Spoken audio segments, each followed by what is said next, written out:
of tradition and custom is being suggested with the Jallikattu and Yeah. now, if there is a legislation, Right. and of course we are keeping Nagaraj's judgment in mind, Yes. would the custom and the tradition Yes. they have a bearing on our understanding of the situation? So I think that we must, the answer, at least I'll formulate the answer. The issue of culture and tradition and custom and tradition was expressly examined by in Nagaraj and was expressly negative. Your Lordship recalls that. That's why I'm saying Yes. I'm putting the caveat of Nagaraj first. Right. You see, not so much the element of the spectacular sport, etc. Right. But suppose I'm just posing it to suppose that was one of the way a man can hope to get married to, like a king's daughter or a wealthy man's daughter by getting hold of the rings on the trinkets on the horns of the bull. Suppose that was a tradition, one of the way of getting a bride for himself. Right. Now, suppose that is a tradition which is continuing for time immemorial. Right. In this context, something Yes. like that. I'm not talking about this as a sport or a sporting activity, not in Right. that sense. Right. So my answer would be this. So let us keep Nagaraj aside for a moment. My respectful submission. One question more. Yeah. I'm very poor in understanding. I'm sorry. I'm very poor in understanding. I share that trait. Your reaction was good, Mr. Diwan. Yeah. My request is, your yesterday's submission was that this Jallikattu is, as observed by this court, is brutal and cruel. Yeah, that's a finding of this. Finding. So as we understand, and rightly understood, in the form in which Jallikattu custom is being organized by these people, that is, the form is cruel, not Jallikattu as such is cruel. The form in which Okay, so the custom Jallikattu being organized, that according to his, the finding is in reference to the form. Rightly understood? No. Let me just put it this way. I'll just answer the question itself. Or I'll answer both the I'm questions. putting next to you. I want your answer first so that I can put the second question to you. No, so Jallikattu, as your lordships have seen, is statutorily defined, correct? Both under the 2009 Act and under the amendment now. So I will describe it as an event. It's a certain type. It's an event which involves, at least for our purposes, bulls. I don't think you can have. Why I'm putting this question to it for one reason. Right. When this court examined this Jallikattu in 2014, Correct. The form was different. After the amendment made, the state government came out with certain rules. Right. With precautions to be taken care of under the aegis of the collector. Right. All formalities have to be done by collector, and then it's to be, and any person who violate or breach those provisions, there's a penal provision also. Right. Now our question to you is, you have also shown certain photographs to us yesterday. I didn't show the photographs. All right. I showed the report. I read the reports. Let's go back to the report. Yes, I showed you the text. Photographs we'll see later. I said in your lordship's time you'll have a look. All right. I'm glad your lordship looked at the photo. What we want to show to you is, once the mechanism is at place, with the authorities are put in under their legal framework, any person who is not following those particular rules, in the manner it has been prescribed, he is violating it. Yes. Penal action is also embedded under the same scheme. Now, what you have shown to us of 2021 or 20th. 22, I showed you 22. But we have earlier reports as well. All right. Even if we take the report on the face value, without being permitting them to come for counter. Which they haven't countered. They have not countered. At the best, you can say that they are violating the very scheme that they have put in place for the purpose to follow. They have not followed, according to as per the report indicates. Yes, okay. Now the question is, I can certainly say that. So the question is, if somebody is not following the rules or the mechanism in place while organizing these kind of a customary functions there, is the rule bad or the function, the manner in which has been declared by them, that is bad? But the problem is, I'll tell you one thing. At least I admit for myself. Right. Rules may be in any form, the ground reality is never matched. Yeah, that is so. Very clear. But the only question is, we cannot take a cognizance of the ground reality only because it does not match with the scheme. We have to test the scheme on the floor, not the ground reality. If we start taking the ground reality also in examining the scheme, then it will very lay down a very drastic situation to us.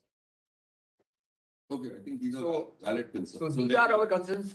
We want you to project upon us. All right, so then I might take a little more than half an hour, but I want to first address these concerns. Let me first address the concerns. So I'm doing 2 or 3 things at the moment. भैया Sorry. इसको नीचे करो. We are not seeing the Tushar is sitting. Problem, Manoj, in many courts now, Manoj. इसको नीचे करो. While, Manoj, we would Pull down. love to see you, and I don't know whether your lordship would love to see us, Manoj. The fact is, we don't get to see you, Manoj. इसको नीचे कर दो भाई. It's not you, TV. No, we're not taking it. Well, I can't see it. No, that's We want impossible. this. I'm sorry. Your lordships are not losing anything. The screen to be downwards so that we can see the lawyer. No, exactly. And it's happening in many courts, Manoj, the same situation. Cannot be just. I don't like that. Yeah, it's You difficult, will have it's to do it difficult. in the recess. Okay. Do it. Do it more than half an hour. You go ahead.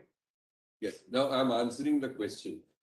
And I'm answering the question on the premise that there is no Nagraj judgment at all. Okay, let's keep aside the Nagraj judgment, because those arguments as to whether you can have a legislation, etc., I have already made. So keep that aside. However, I am relying on the reasoning of Nagraj. Please consider that there is no such judgment, but I'm certainly entitled to present before this court the foundational reasoning on this issue regarding culture. Now, the first point I wish to make is that there is an expression, behavioral ethology, which is the science of animal behavior, which is the first point I want to project. So, behavioral ethology, number 1, please note that. The second point I wish to project is that there is a certain biological integrity of the animal itself. And the biological integrity comprises 2 elements, the mental as well as the physical element. Now, keeping in mind, over tens of thousands of years since bulls have been domesticated, there is a certain behavior to bulls, which is what I commend to the court. Now, I'll explain that. And there is a certain physical set of traits and mental set of traits to the bulls, which are completely independent of whether there are rules on the ground or there are no rules, because these things we can't change. We can't change these things. Now, what are the basic essential elements? And then we will come to culture, because that's the nub of this entire issue.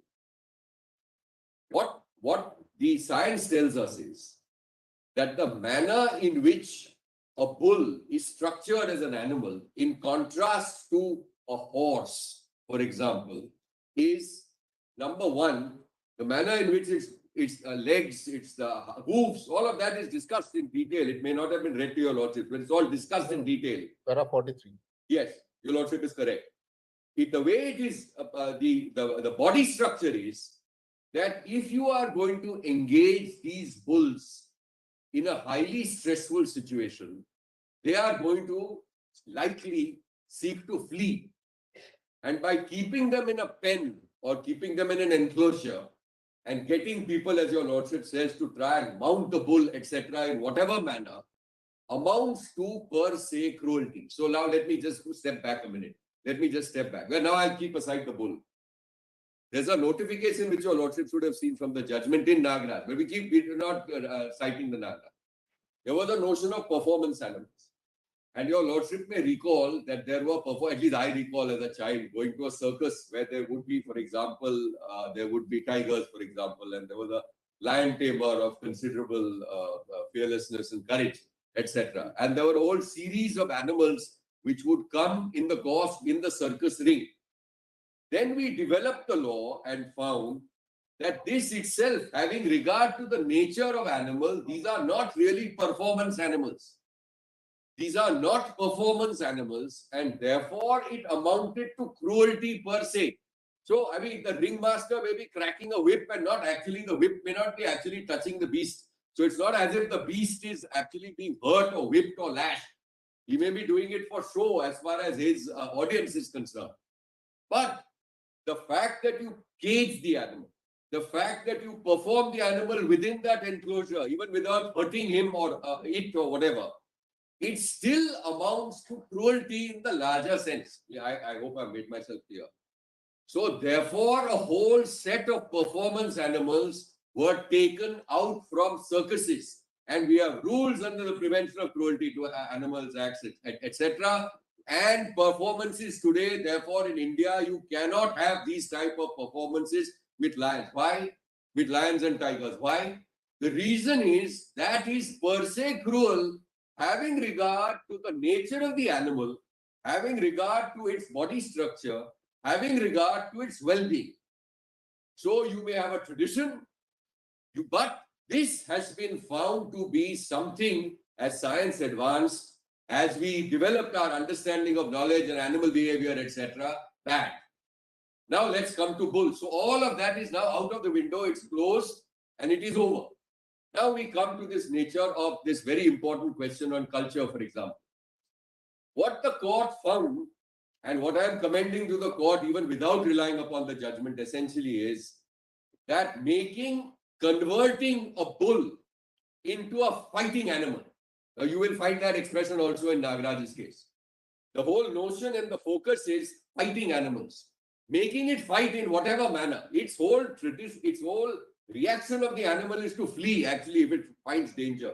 It's fight or flight, and mostly the findings are, in terms of bull ethology, is flight. That's how it has evolved over the years. But if you compel it by having all sorts of noxious things, by prodding it, by physically violating it, etc., it amounts per se to cruel treatment, and the language which is used is very much stronger insofar as the judgment itself is concerned, torturous, etc., etc. So the equation is this: having regard to one, the behavior of the bull, plus two, the anatomy of the bull, compelling the bull to engage in fights, and in this type of what your lordship said, Jallikattu, in the sense the event of Jallikattu, with whatever safeguards, with all the best safeguards, will still amount to cruel treatment which falls foul. So this is the answer. Why you are saying that they are genetically having the tendency to flee? They are. Basis for that. You are saying that genetically. He'll place the science, but the science. They are having this tendency. So just have a look at now. I'll go back to the judgment. That judgment.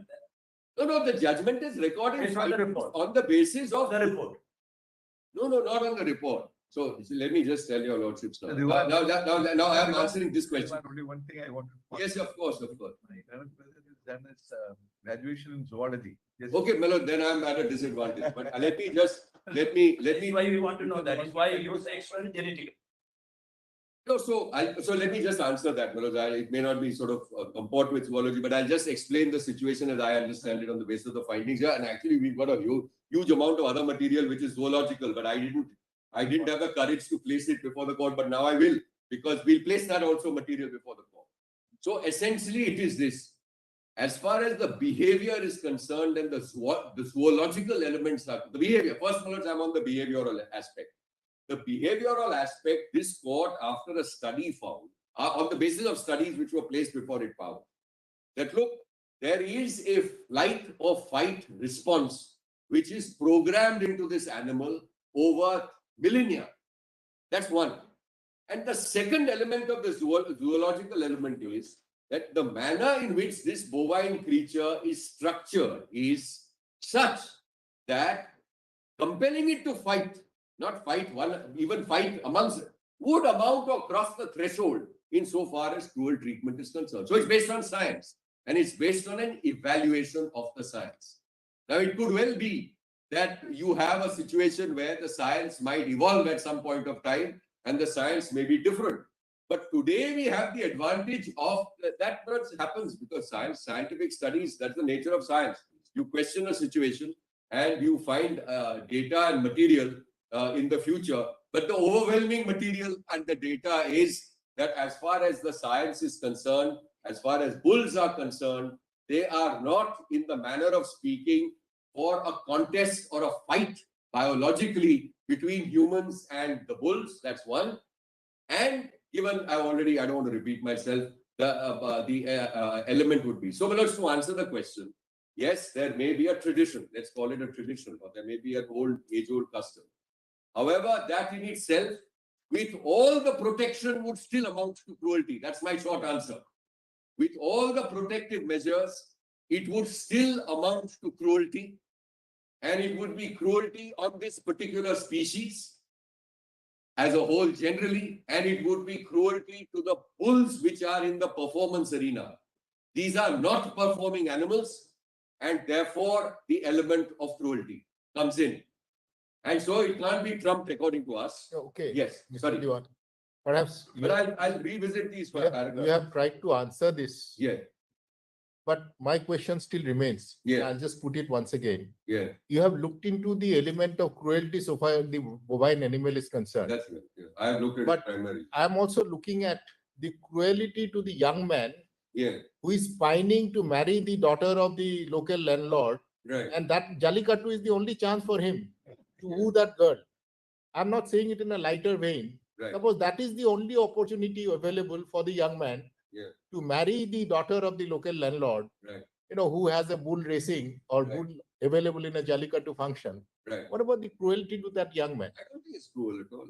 I don't think it's cruel at all. You are taking away the only opportunity. People prepare, people write poems, people do all sorts of things to woo the girl No, that they wish to have. I don't say no. So I would describe this as a deprivation of opportunity for advancement, for sure. But I think a deprivation of opportunity for the young man or the young woman, as the case may be, for advancement is a deprivation of opportunity. It is still not cruelty. The cruelty is being inflicted on an animal which is required on our current understanding of science to do something or perform something which is completely contrary to what the animal in the nature of its design and biological functions, etc., is capable of doing without being cruel. Anyway, So this is one element of the answer. all right. So I am basically, in one sentence, what I'm answering the question is, in just one sentence, both the sets of questions is, that really the cultural and the tradition argument does not, in my respectful submission, hold water in the sense that if an activity has been found to be cruel even otherwise, independently, on the basis of the science and the material, then I don't believe the fact that there is some cultural advantage to it ought to allow this kind of cruel activity to continue further. That's the basic point. Of course, I have a much more layered argument and a much stronger argument, which is all of this has been gone into by this court.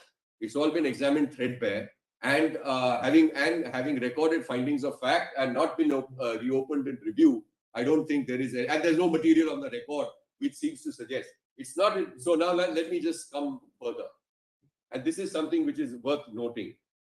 It is one thing if the legislature found that the legislature said that on the basis of new scientific material, etc., we have come to the conclusion that the zoological and biological conclusions which were drawn by the court do not appear to be correct.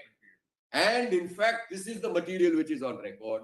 And therefore, we cure this or remove the substratum of the judgment. Please note two factors. First factor, the Act comes into force on 21st January 2017. I'm only on Tamil Nadu at the moment.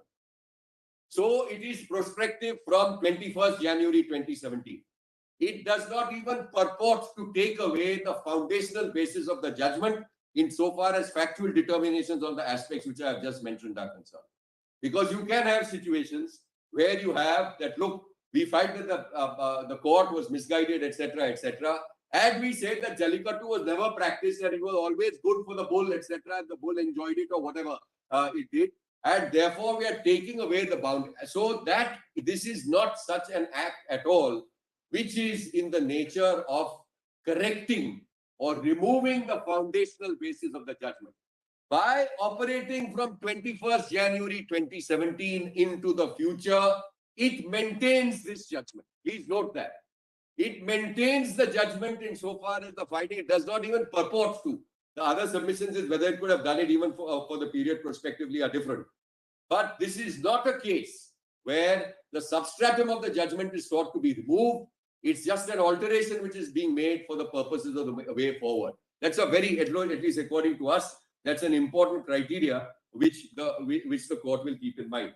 Now, my lords, would your lordship, your lordships have the paragraphs on your fingertips, but there is a considerable detailed evaluation over here, and the court is quite right in terms of the discussion on performing animals beginning from paragraph 43 onwards of the Nagaraj judgment. And it's a fairly exhaustive discussion. And the finding is bulls, therefore, in our view, cannot be performing animals anatomically, nor designed for that, but are forced to perform, inflicting pain and suffering. Paragraph 44. Paragraph 44 of the Nagaraj judgment. After considering the various materials, etc., on the record in the context of performing animals. Now, there's one other point which I just want to mention. Just at this stage.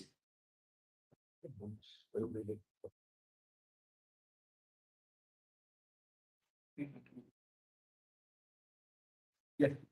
Yes. So I'll just state the point and then I'll come back to it. But since Justice Rastogi mentioned a very pertinent and important point regarding what do we look at? Do we look at the rules or do we not look at the rules? What this court, I'm just answering the question, and I'll cite the decision.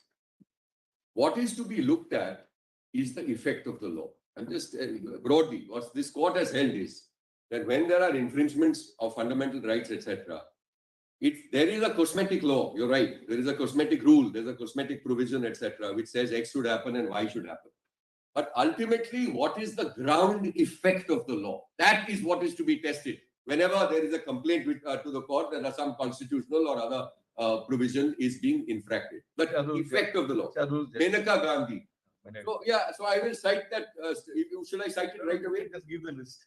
Yeah, I'll give that list and I'll give you the paragraph and I'll read that one passage, for example. Yes. So it's effect of the law. Now, what you will find, just to answer this point, is maybe I'll just deal with it right away.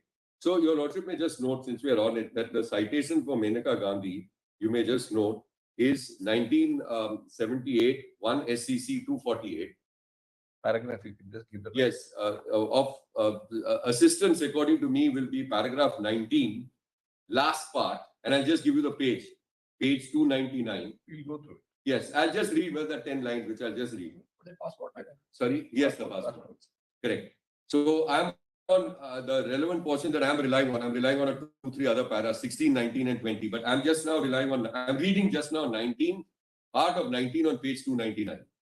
The majority took the view that it is not the object of the newsprint policy or its subject matter which is determinative, but its direct consequence or effect upon the rights of newspapers. And since the effect and consequence of the impugned policy upon the newspapers was direct control and restriction on the growth of circulation of newspapers, the newsprint policy infringed freedom of speech and expression and was hence violative of Article 19(1)(a).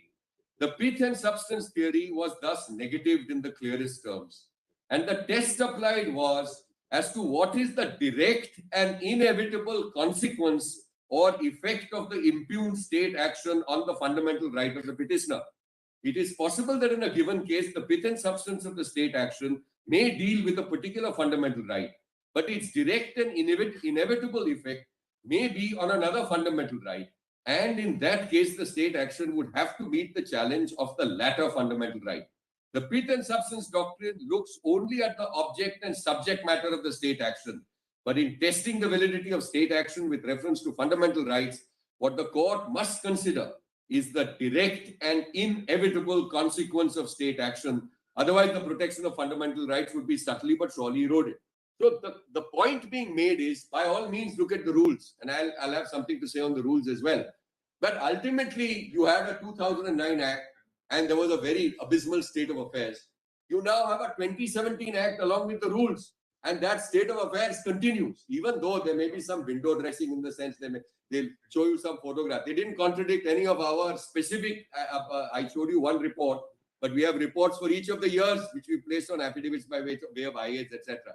No one says that this event was never held. No one said that it wasn't held in this, or that these particular, those statistics, which were startling as to the number of injuries which are considered, the number of deaths, etc. They're all startling and they remain, at least as far as I can tell, completely uncontradicted. So this is now one thing. Now, Manoj, may I just pick up the thread? And I want to just pick it up with the observation which was made by Justice Bose yesterday. Now, the observation was in the context of Madan Mohan Pathak. So I want to just cite that judgment, give you one paragraph.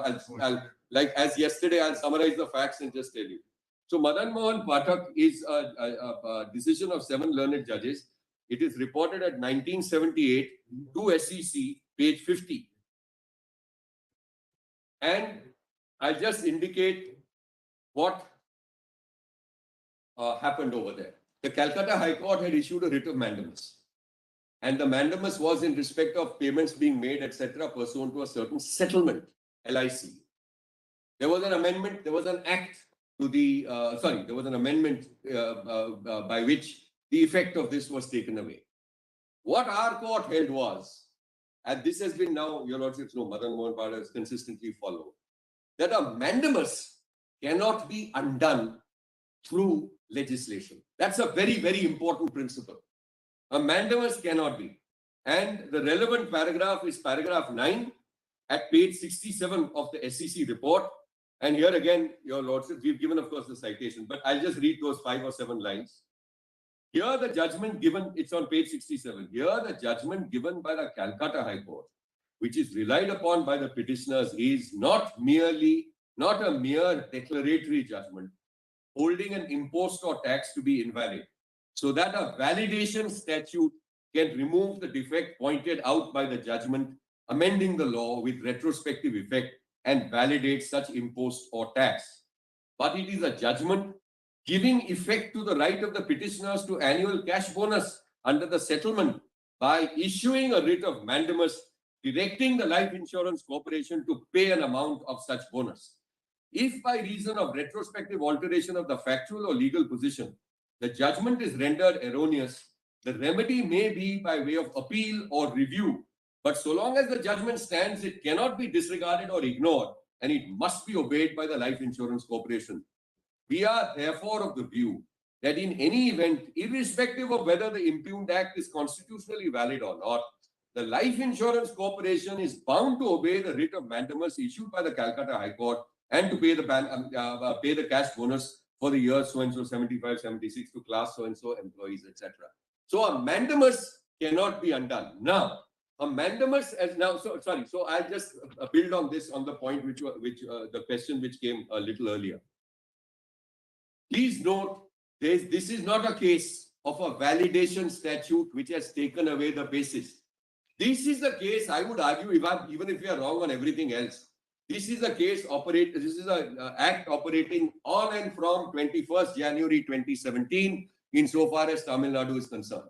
So it is not seeking to validate and remove the basis as erroneous of the past at all, the finding standard, and that is correct actually, because the state government ought not to have done anything to undo the judgment. Now, having said this, just now let me just state the point on the mandamus, etc. And then mandamus, as your lordships are fully aware, is take 2 states. First, it is order and direct A, B, C to do this. Second alternative is forthwith forbear from doing A, B, and C. I mean, this is basically positive or negatively styled. Now, please look at our judgment, the Nagaraj case, and just see the mandamus. Please go directly to paragraph 90 first, and you will find paragraph. So let's see the mandamus, and then we will just see how this is to be read. So it's at page 601 of the report. Just 1 minute. Yes, certainly.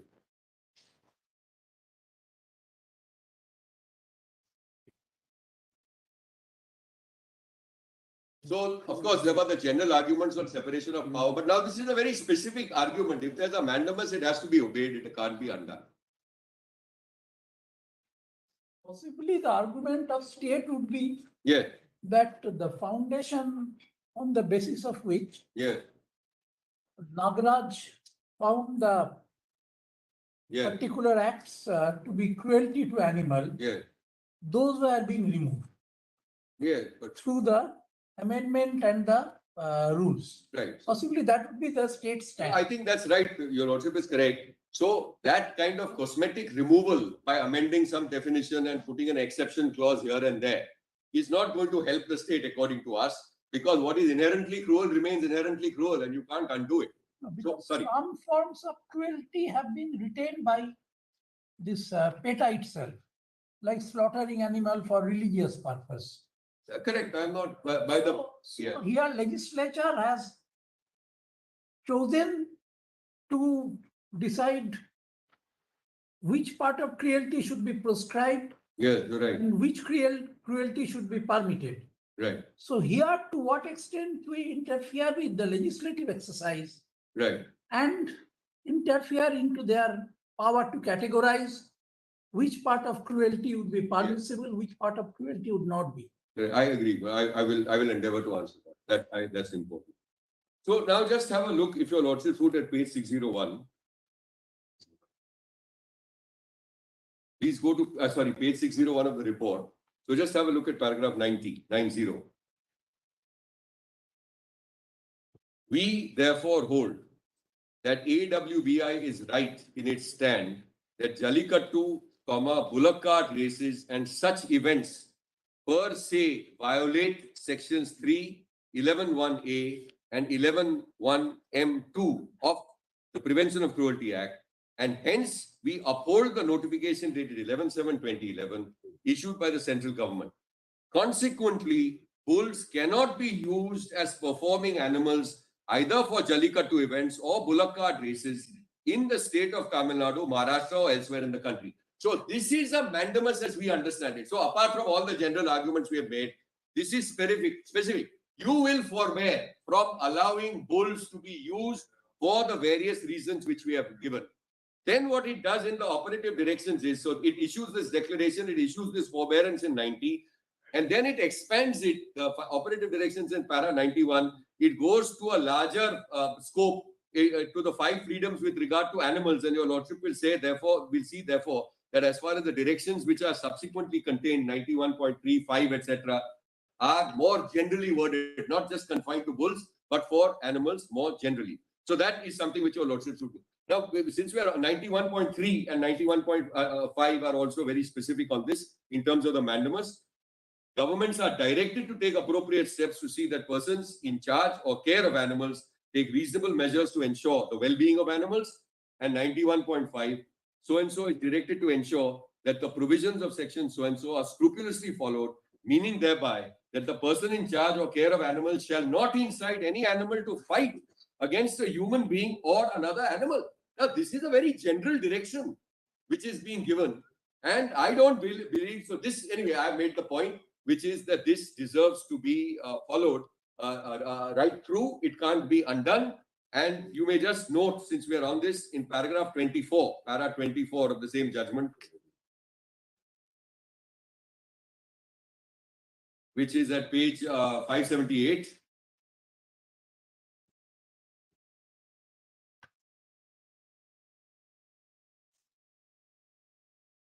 (23) and 24.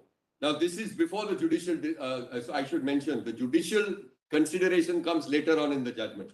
But 23 and 24 at page 578, after seeing all the facts before them, we have also perused the recent affidavit of Srimati Uma Rani, the Secretary AWBI, MOEF Chennai, on 7th of April 2014, giving the details of the manner in which Jallikattu was conducted in various parts of Tamil Nadu, like so-and-so, etc. And the torture and cruelty meted out to the bulls, which is unimaginable. We notice that situations in the same is the same in Maharashtra. The details furnished in the second by the second respondent and I, along with photographs, depict the state of affairs, which is also cruel, barbaric, inhuman, and savage. The report highlights the manner in which it is being conducted, and then it goes into further details. So this is the factual context in which it was held: barbaric, torture, cruelty, unimaginable savagery, etc. So, beloved, that is something which the court will keep in mind. So, our point, therefore, is that this is a completely colorable legislative exercise. Now, I've left that alone. Now, I come to my second point. Now, I'm done with that. I will, of course, answer your Lordship's question on the larger issue regarding the legislative carve-out. Now, it's possible, and particularly with your lordship's deep understanding of various facets of animal anatomy, etc.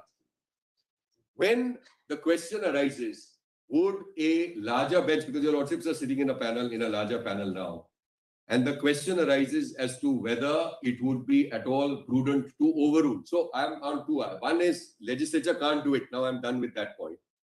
The question now is there an occasion to overrule as far as Nagaraj is concerned, even though it has survived the review scrutiny? My respectful submission, I'll just state the point and then I'll just give you a couple of judgments. My respectful submission is that as far as precedents and as not precedential value, but as far as final determinations by this court are concerned, which have attained finality, they ought not to be overturned except in certain narrow situations. What are those narrow situations? The first, which your lordship has noted, is if it is per incurium. And per incurium, at least on my understanding, would be without knowledge, say, of a certain statutory provision, of a certain binding precedent, and things of that nature. That is not the case here at all. The Nagaraj case is exhaustive, looks at everything in terms of international law, local law, very, very importantly, constitutional provisions, notifications, statutes, etc. And therefore, it is not passed in ignorance or without notice of any. So that whole per incurium element, according to us, fades into insignificance. And then, of course, there was a review element also, which it survived. The second grounds which your lordships have said is that, look, there may be certain situations where there is manifest injustice. And manifest injustice is caused because, for example, I mean, this is a case which your instance which your lordship, where, for example, natural justice in its most basic element is not followed. Then that becomes the parties not heard, notices not given, etc., etc. Then the binding, then there may be an occasion for the court to feel that if there is such a patent miscarriage of justice, then we will overrule the decision. A third category is that if there are certain procedural safeguards which are allowed over there under the law, but those procedural and other safeguards which are fundamental in nature were not comported to when the earlier decision was rendered. So these are the type of categories of decisions, very narrow, rare cases where a decision is overruled. So this is essentially my point. There are two decisions that I want to cite in this regard. The first one, my lords, is a judgment of Justice Sawant, and the report is at 1993, Supplement 1, SCC, page 96. And the paragraph that I am relying upon is paragraph 85, which is at page 145 of the report. The page of this. Sorry, the page itself of the citation is 96. It's 1993, Supplement 1, SCC, page 96. I think it's 96, and then the SCC report is 96 into brackets 2. The relevant portion is in para 85.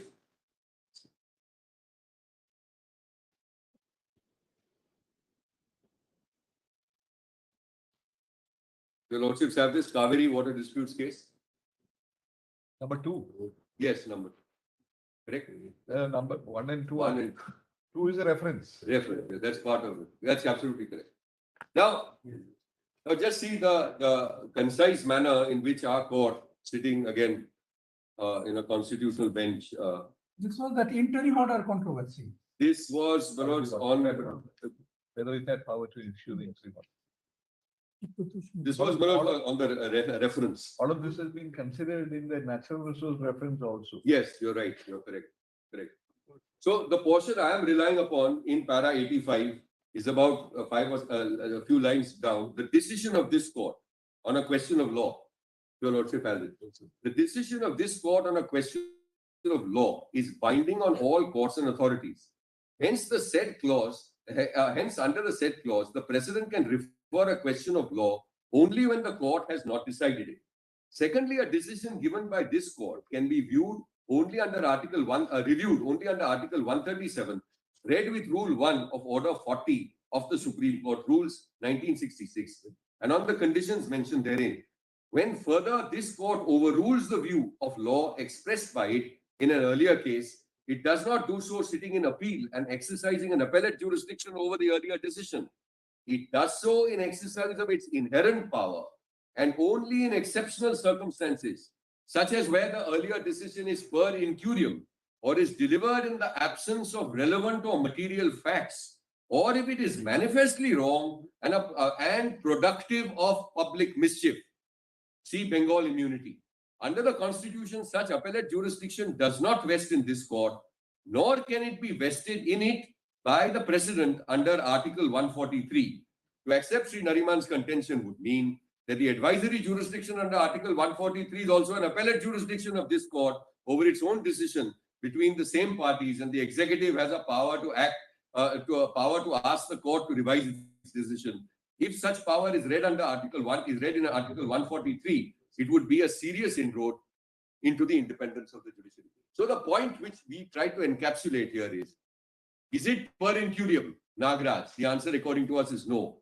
Is there the absence of material facts? The answer is no. All the facts were considered correctly. And is it in any manner manifestly wrong? We believe not. And finally, is it productive of public mischief? The answer is also absolutely no. So therefore, there is no occasion, we would respectfully submit, for Nagraj to be overturned. I have to still answer your Lordship's question with regard to the subsequent statute. No, I accept that. I have another question apropos your submission. Yes, of course. There are many cases where the fundamental basis of an earlier decision Yes, is later on overruled by a bench of higher strength. yes, Say the tribunal Sampath Kumar case. yes. You're right. Chandra Kumar Yeah. overruled the fundamental basis. It was not a par incuriam, it was not a public mischief. Yeah. But It had to do with the design of the Constitution. And Yes. what remedies are available under what's the constitutional architecture for redress? or for that matter, Golaknath and Keshavananda Yes, and Shankari Prasad earlier. I agree. But These are all fundamental basis of the judgment I agree with you. has been altered Correct. by later on by a bench of larger strength. Yes. So it's not that this procedural aspects solely form the basis for alteration of the earlier view of the case, but substantive provision or other substantive reasoning Right. also can be altered by a larger bench for whatever reason. So there, I would suggest to the court that I would suggest too on the formulation which comes from the court. I would suggest there are two responses that I have. The first response that I have is that since certainty, predictability, insofar as a decision of a final court is concerned, are elements of rule of law, there is a restraint on a larger panel and a larger judge. I'm not saying you can't do it. Of course you can do it. You're sitting in a larger panel, and therefore this is a self-corrective machinery, as the court is correctly observing. But even that self-correction, in our respectful submission, is not attracted in the facts of this case. Retrogressive. Yes, It will be retrogressive. yes, it would be definitely extremely it would be retrogressive for sure. That is certainly, your Lordship is correct to that is our submission. But in any case, I would submit, and I would like your Lordships to also, I'll just hand over I'll just give your Lordships the Antule case citation also. 88-2 SCC page 602. So now that was a case which had come up inter partes, because this is also in a manner of speaking inter partes. So Antule is 88-2 SCC 602. Yes. See, the bulls have been domesticated. Yes. So they are not actually performing, they're not adapted to fighting. They have cousins living in the jungles. You have got some material. It seems as they particularly fight over the cows. Yeah, that's true. Now, there We have a judgment of our court on the wild buffalo. That's right. In While Chhattisgarh, you have yes. seen it in the documentaries. Right, you yeah. see that how vicious they can get. Correct, before correct. the fight. Oh, I think that's quite right. So when you say domesticated, there is Yeah. one significant feature here, Yeah, taking on what my learned brother Roy said, yeah, part of tradition, culture, and they have a case that these bulls are specially reared in such a manner. yeah, Fed food, the difference between the bull and the cow, yeah, apart from being male, female, Yeah. as is common to all species, Yeah, much more muscular, little taller. right. And the content of the body, I mean, it's such that it can withstand fight. Like all males in respect to female, normal, Yeah. normal. This is not a bullfight between two No, no, bulls no, no. over a mating It's preference. not, it's not. What you're saying is something different. What Right. you're saying is, if for thousands of years, they have this custom, tradition, Yeah, but not about custom. I don't be thinking I'm. tradition. Yeah. That they have been preparing that it's not as if being a domesticated animal, they are not fit for performing. They are in fact trained for performing.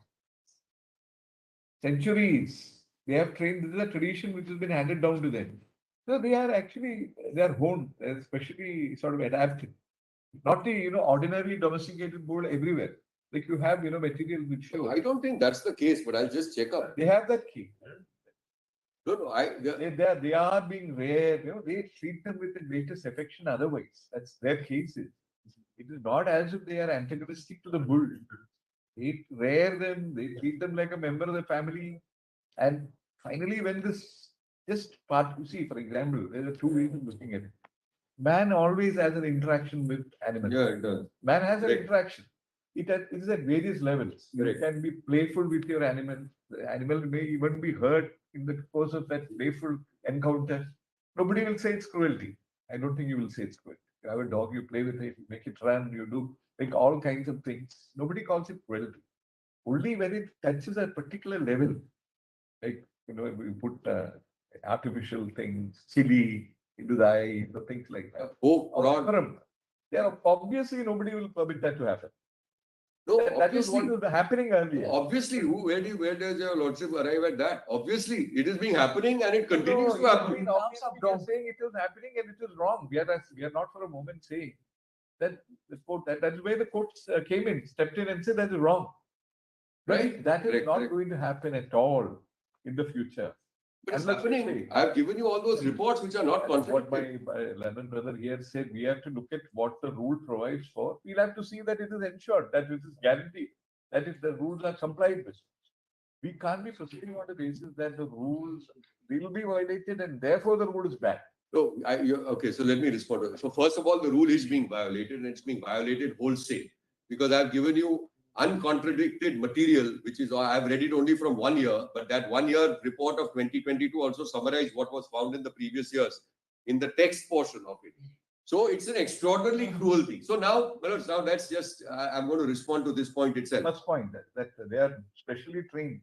This species are, in Tamil Nadu, they have this tradition and the bulls are being trained. That is That is what they have said, that there is a certain type of bull. If your lordship just read that- the act, your lordship will just see the statute itself. Just see the amending statute That's right. and the SOR.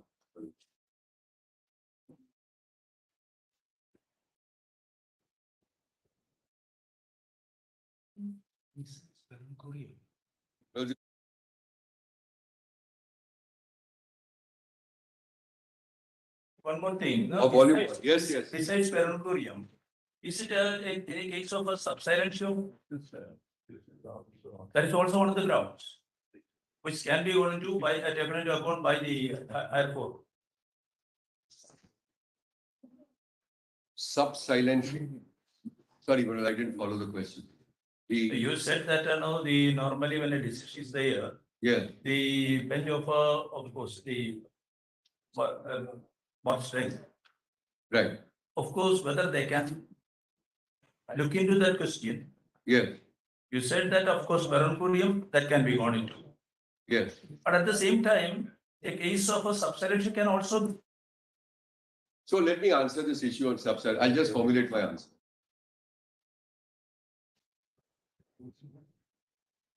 There is also instances where they can.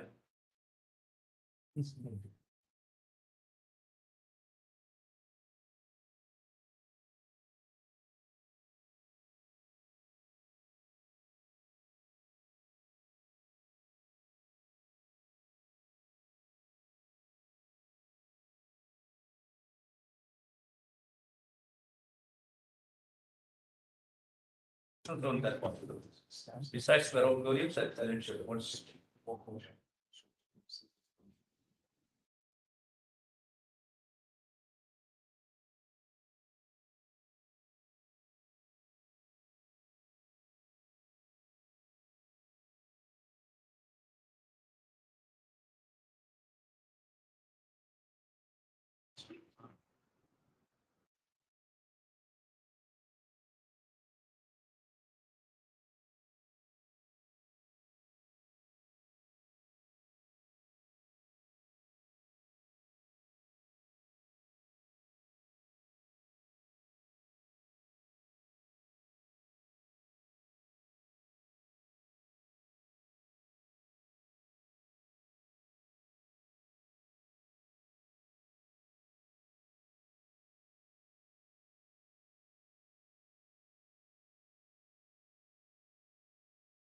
Yes. So now I'm just endeavoring to answer the question which was put. Let me at least supply my understanding of the law as far as revisiting a decision of this court is concerned. I believe it's absolutely clear on the strength of the decisions I said that there is no intra-court appeal insofar as this. I think that's absolutely clear because that's the Justice Sawan judgment. Please don't just make us an intra-court appeal because you're sitting in a larger combination, etc. So that's out. That's one. The second pillar is that, look, there is a recourse under the Constitution, which is Article 137. And of course, your lordships have created under the Rupa Hura case one more curative scheme if there's some great miscarriage of justice. But even that is a much narrower area than even available insofar as review jurisdiction is concerned. The third element which I want to flag is that because rule of law is so important and the credibility of this court as an institution is also dependent on finality of judgments, there are restricted categories. I'm not saying I don't think there's any wisdom in defining all the categories available to the court. I think that will have to be kept open-ended. But illustrative of the sort of cases where a larger panel may revisit is a situation, and one is per incuriam, which I have made my submission may not apply over here because the facts and the law have been looked at exhaustively. That's one element. The second question is, and which we pointed out, if there is some completely fundamental error. Now, one of the fundamental errors could have been that, look, where are animal rights? You have mentioned animal rights in your final operative direction is that please give a constitutional rights. What is this notion of animal rights, etc.? It's a fundamental error. The answer is no, that's not a fundamental error because the court has very carefully used the expression animal rights in two contexts. One, not because we are saying X or Y or Z or that we are overturning Salmon on jurisprudence. No. There is an express duty which is cast as far as human beings is concerned. And the corresponding element the court has described as a right. That's about it. Not as if there is some right by which an animal can go to court tomorrow and say that please enforce this right. And there are 5 universal freedoms which I have taken your lordship through, so that's the context in which animal rights as a compendious expression has been used to capture these broadly. So there's no fundamental flaw on that as well. Now, if that is not the case, the question I ask myself is, what is the great error in terms of some public cause? Because that may be also, there may be some, I think those L. Chandra Kumar, etc. cases which were given to me, which were cited and rightly so, were in case of the entire constitutional machinery in terms of redress. So that is one. Then you have a large number of cases, your lordship recalls, even in the arbitration field, as far as Section 11 is concerned, two judges, 3, 5, 7. It kept going up and there were alternate, and then there was a legislative intervention. So that also had to do with some fundamental issue insofar as commercial law is concerned, and the court found that it had to correct or fine-tune, etc. But there was something fundamental with having huge and enormous public impact. I don't believe those criteria are met over here at all. As far as sub silentio is concerned, my understanding of that doctrine is that you could have certain situations where there is an undercurrent which is running through a judgment which is not completely and fully articulated. Now, I don't believe there is some such articulation over here in Nagaraj which makes it vulnerable. That's my submission. The articulation insofar as Nagaraj is concerned is expressed. It is right there in the face for each one of us to read. It is very well reasoned and well considered. That's my point of view. And ultimately, whether right or wrong, it doesn't fulfill the criteria in our respectful submission, which would invite an overturning. Sub silentio operates in the field of precedent. But it's precedent. It may not have any application here. It may not, because yes, as a larger panel your lordships have held, you may be able to rob a smaller combination's judgment of its precedential value. So it's Yes. for the purpose of here, Yes. here we are May not quite arise. we are not dealing with precedent. Yeah. Here we are dealing with the question whether the legislature can take away the right. Yes. That of course on the larger point. Now just have a look at the act since your lordship put this to me. The act itself is at page 137 of volume 1. Yes.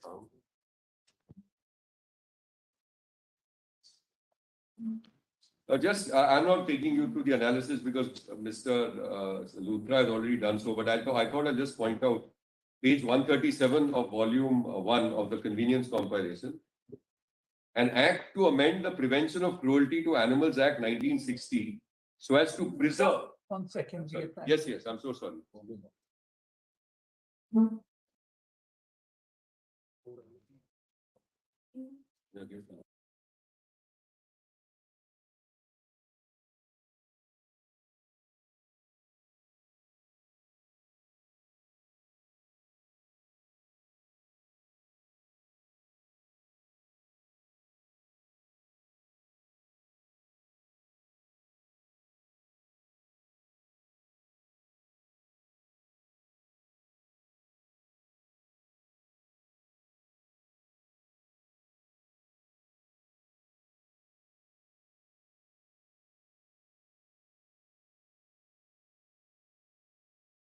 Lighter note, Sham, is having.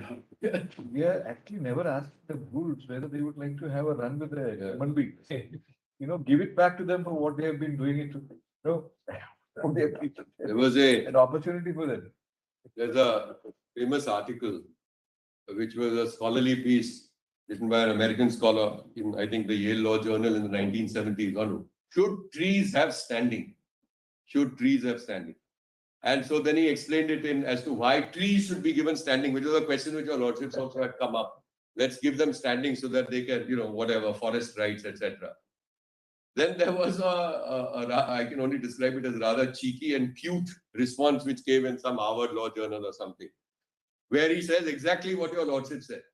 That, look, I have a river which has been flowing for millions of years, but I want to be dammed. And then it talks about another mountain slope, I remember, which says, look, I want a ski lift for tens of thousands, millions of years I have had no ski lift, so please put a ski lift, please dam me, etc. But it was meant as a cheeky response. But your lordship is quite right. We cannot. Now, in this regard, there's a whole developing science now on sentient creatures, and I'll cite just one article on that. When you have creatures themselves, now the science is indicating that they are capable of feeling pain. They're not emotions, complex emotions as you and I would understand that expression. But then what is to be done? So I'll come to that separately. But now I'm answering the question put to me with regard to these traditional, the species of bull. Now just see what their act says, the amending act. An act to amend the Prevention of Cruelty to Animals Act so as to preserve the cultural heritage of the state of Tamil Nadu and to ensure the survival and well-being of native breeds of bulls. Now, I strongly commend to the state of Tamil Nadu, and we support anything and action being done for the well-being of the native breeds of bulls. By all means, as your lordship correctly said, they are worshipped. Of course, they should be worshipped. They are looked after and with the greatest love and care. Yes, please do that. But can you subject them to cruel treatment? As a justification, the answer is no. But now let's see what they have said first. So see the definition of Jallikattu in double D. Jallikattu means an event involving bulls conducted with a view to follow tradition and culture on such days for the months of January to May of a calendar year in such place and may be notified by the state government and include so-and-so, so-and-so, so-and-so. And then your lordships will see the carve-outs which are conducted in the conduct of, please see in 11.3e, the conduct of Jallikattu with a view to follow and promote tradition and culture and ensure the preservation of native breeds of bulls and also their safety, security and well-being. There is not a jot, there's not one line which says that because of that, unless we hold Jallikattu and subject it to all sorts of inhuman and cruel treatment, that this particular native species of breeds is going to be unwell or it is not going to be secure. So what our respectful submission is, there are a huge line of traditional bulls in India, etc., and obviously cattle, bovine creatures. Those lines, some of them are outstanding. I mean, in terms of, I'm talking bovine, male as well as female, for the purpose, say, as far as milk production is concerned. Others may be very strong animals for the purposes of pulling, etc., and draft animals. Yet others maybe you have utilities which are otherwise. And you may have utilities and you may want to preserve bulls, etc., and traditional bulls because of their size, because of their beauty, because of their horns and all sorts of things. So we are not against that at all. please do so. Please set aside funds. Please create goshalas or whatever you want and preserve these bulls. But that doesn't mean you subject them through a carve out over here to cruel treatment. That object itself, this is the point. That object itself, after a determination of this court, is per se illegal according to me. Is preserving your tradition and culture illegal? No. Emphatically no. You may do so. Is preserving a breed of bulls bad or illegal? Answer is no. It is, of course, it is good, and in the interest of the bulls and the species, we must encourage it. But is continuing a event which is defined over here as Jallikattu, which has been found by this court and which has been found by these reports as inflicting untold misery on the animals, those specific animals which are worshipped at other times of the year, that is clearly not permissible. It's an illegal object. So anyway, there is nothing here which your lordship will find in the statute itself, apart from these particular, and also in 27, the amendment, the conduct of Jallikattu with a view to follow and promote tradition and culture and ensure the survival and continuance of native breeds. This event is not dependent, the survival of native breeds is not dependent on Jallikattu at all, is my respectful submission. It's absolutely irrational, according to me, and it is manifestly arbitrary. Now, there is also a statement of objects and reasons to the Act, which I'll just place before you, because there's one line in that as well.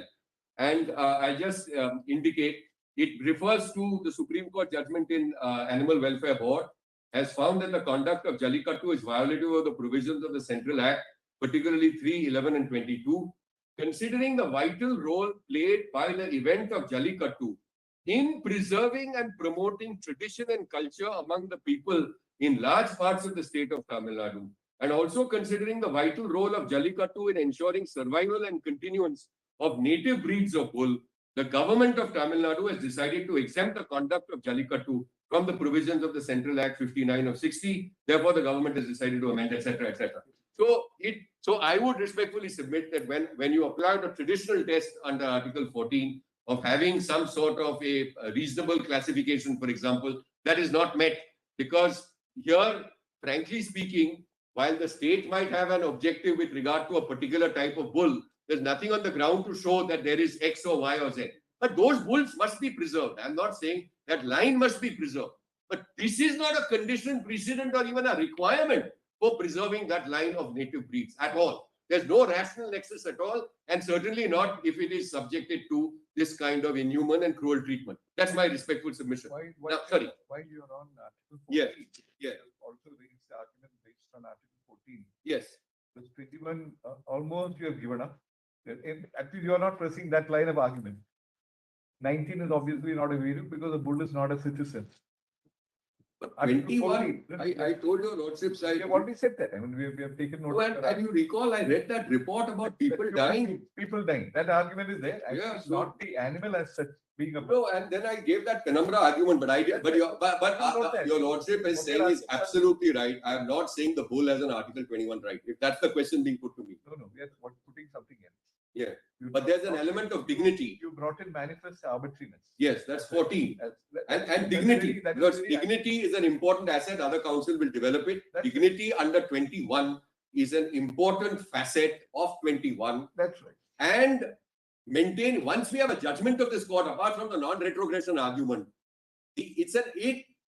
allowing something which is so cruel and torturous to a bull and compelling it to fight and contest lowers the dignity of each one of us. That's the submission, but that's someone else will develop. So I'm not putting sort of 21 into a waste paper basket for the purpose of my case, but it's not something which I'm going to elaborate on No, because others will do it. I think please read Article 14. Yes, of course. Just read Article 14. Yes. Yes. The state shall not deny to any person equality before the law or the equal protection of the laws within the territory of India. Correct. The question we are putting to you. Yeah. For the purpose of Article 14, Yeah. it doesn't matter whether you are a citizen or you are not a citizen, Yeah. but you have to be a human being. The word person. We're just putting it to you so that you can just clear the, because the same argument which you very rightfully, Right. in a manner of speaking, give up the context of Article 21, personhood. Right. Whether the same problem will arise in Right. the context of Article 14 using the word person. Right. Can you say that? No, so animal is a it doesn't person? arise. It doesn't arise. So let me answer that. We are on the text. Let's answer that straight away. The protection under 14 counts as it has, prevents or proscribes the state from violating equality in whatever manner. Obviously, the impact eventually will be on a person. But now let me answer respond. Supposing you have an arbitrary classification which doesn't deal with persons at all, but it says there's an arbitrary classification in a schedule to a taxing statute. There's an arbitrary classification with regard. So it has nothing to do with the person as such. You may only have companies, etc., which are impacted by that taxing statute. It will always relate to a person. Yes. Yes. It will not see that. So everything will come back to a person. Classification relating to inanimate things, Yeah. but it relates to the right of a natural or a legal person. That's good. We are just trying to put you that I don't. Right. Otherwise, you can't be having something in the abstract. It will always, rights are always related. They are always Yes. relative. There is no absolute right in the first place to begin with. You, Right, if they are you will lose qualified. your life, Yeah, the subject when to your correct. rights are not absolute. Correct. So when you are talking about right in the Article 14, two It rights, must come back to a person, Manoj. I'm not saying for a moment that it doesn't come back to a person. So, sorry. so there, how will you actually deal with it? No, so I will deal with it in this manner. I will deal with it in the manner that as far as 14 is concerned, I'll just explain, at least as I understand it, the evolution of the law. Initially, your lordships interpreted 14 as a basis of calling foul of a classification test. And this was a manner. Of course, fundamental rights are, in a sense, linked to individuals. They may be citizens, they may not be individuals, citizens, and as your lordship says, it may be a corporate person as well. No problem, difficulty with that. So, in the first realm, the construction and the manner in which this court interpreted it was on the basis of the classification test. Then your lordship supplied a further dimension to the issue, which was with regard to arbitrariness. So, arbitrariness also became a factor, and even beyond the classification test, if some action was found to be arbitrary, then again it was liable to be, or potentially liable to be, struck down. Now that doctrine has further evolved and has further dimensions. Manifest arbitrariness is yet another factor or an aspect of it. And 14 has now been read with along with 21, 19, etc., and draws sustenance from all of them. So my respectful submission is the manner in which 14 appears. Yes. There is one more issue there. Yes. When we flag it. Yes. You see, how the law is developed from a mere classification. Of course, we had Anwar Ali. Yes. Right from Justice Vivian Bose, made that. Yes. But apart from that, the milestone is, of course, mandamus, where you have a different approach to Article 14. Yes. So all of this is founded on a triangle approach. The triangle is 14, 19, and 21. I believe that's correct. Correct. Now, because the unenumerated rights in Article 21, rights which are proclaimed specifically in 19, you can find them, discover them, which has been done very effectively by this court in 21. Right. For all of that, you need the indispensable, the sheet anchor is, you need to have the premise 19 as well. Now, 19 obviously will not be available to an animal because he's not a natural person under the Citizenship Act. Only a natural person, as you know, the line of decision which says that a corporate body cannot, for example, maintain a 32 by itself. It should have natural shareholders. So, unless and until you have 19 also being available, which is impossible in the case of animals because they can never be citizens of India. How do you bring in the theory of arbitrariness for animals? So I'll just explain that to you. You want this? So let me just explain that to the court. Okay. So there has been, your lordships are correct in, identifying various markers in the development of our constitutional law. Now, there are two elements over here to it, which have worked simultaneously, particularly since the mid-80s. Yeah. One element has been the lowering of standing. And along with the lowering of standing or the lowering of the threshold for standing, Locus Standi Act, you had equally an expansion of rights under our Part 3 to extend and to cover rights which were, in a manner of speaking, not articulated expressly in the Constitution, but were found embedded because the value was there. And therefore, as the Constitution has been interpreted as an organic document, etc., moving forward, those have been ready. So now take the example I gave yesterday was the simple example of the right to a healthful environment or a wholesome environment. So that's not mentioned anywhere in our Constitution, but it was derived right from the 1980s when you had, for example, the Dehradun quarrying case, and a 32 petition was entertained, even though it was only in the early 1990s that for the first time it was said that the right to a healthful environment is actually embedded in the Constitution and in Article 21, and therefore we will engage 32. Now, what is the consequence of these two? What you have is situations. Now, for example, I'll just indicate, take something like the Wildlife Protection Act. That was also mentioned by Mr. Luther. Now, in the Wildlife Protection Act, broadly, you have protected areas in its latest iteration. So you have, broadly, national parks and you have sanctuaries. And then you have other protected areas as well. Now, when you have a national park and a sanctuary, one way of looking at it is that, look, if there's a national park and supposing the boundary of a national park is arbitrarily altered, I'll give you an example. Who are you as a human being to challenge it, etc., under 1419 as being arbitrary? Because ultimately it's a question of the animals, etc., and they are not coming forward and they have no rights under 14, etc. But because we have lowered standing, because we have expanded the right under Article 21 and Article 14, it is available to a citizen to come forward and challenge an aspect, say, of the Wildlife Protection Act with regard to the alteration of a state boundary or of a national park boundary. Equally, now I'm coming to another example. You have schedules to the Wildlife Act. So certain schedules, that was also referred to by Mr. Luther. So certain animals which are in a schedule enjoy the highest degree of protection no matter where the animal is. So even if whether the animal is in a sanctuary or outside the sanctuary, take a tiger for example, you can't kill a tiger except in terms of, so it could be well outside a protected area. Then there are species, all species are protected within a protected area. Certain species are protected whether within or outside the protected area. That's the broad scheme of the act. Then you have protections for plants, etc. also under that particular act. Now, if there is a violation or a movement, say, of a species which has enjoyed a higher degree of protection to a lower degree of protection, then the question is, what is to be done? So is there any violation which has taken place? The answer is that through the human agency, this court has allowed. Now, for example, at 3 p.m. today, there's a special bench which is being constituted in Court 1. What is the thrust of that case? There is a bird called the Great Indian Bustard. It is on the brink of extinction. Now, the challenge in that particular petition under 21 is it's not that the bustard has come to the court over there and said that, look, my fundamental rights under 14 and 21. But there is a violation of rights because the state action has been found, or there's already an order of April 2021 of this court, finding that certain directions and rights have been infringed. The directions, certain action, I shouldn't say certain action has been found to fail the rationality and reasonable test qua a particular species. So the answer is not that that species fundamental right under 14 is violated. The answer is, in the context of that species, action which is being taken is arbitrary.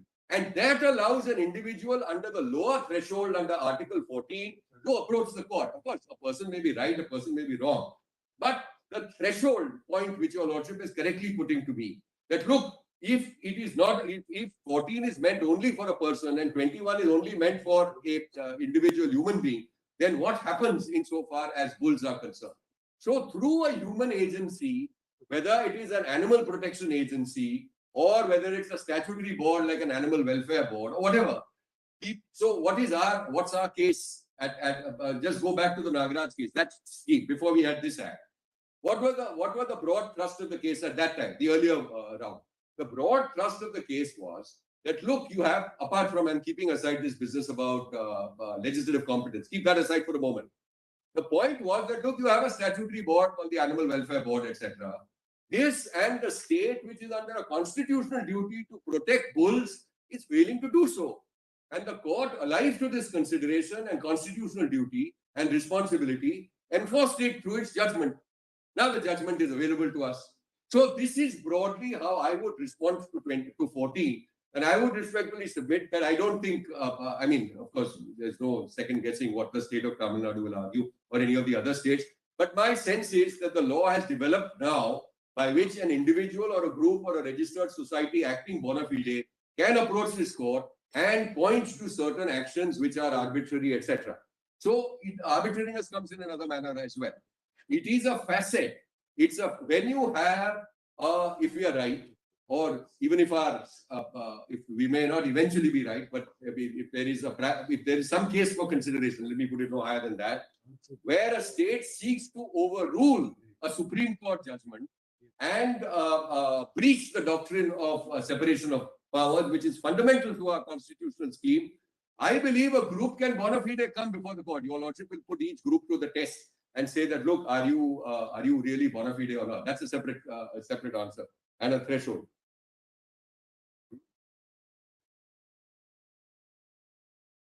Yes.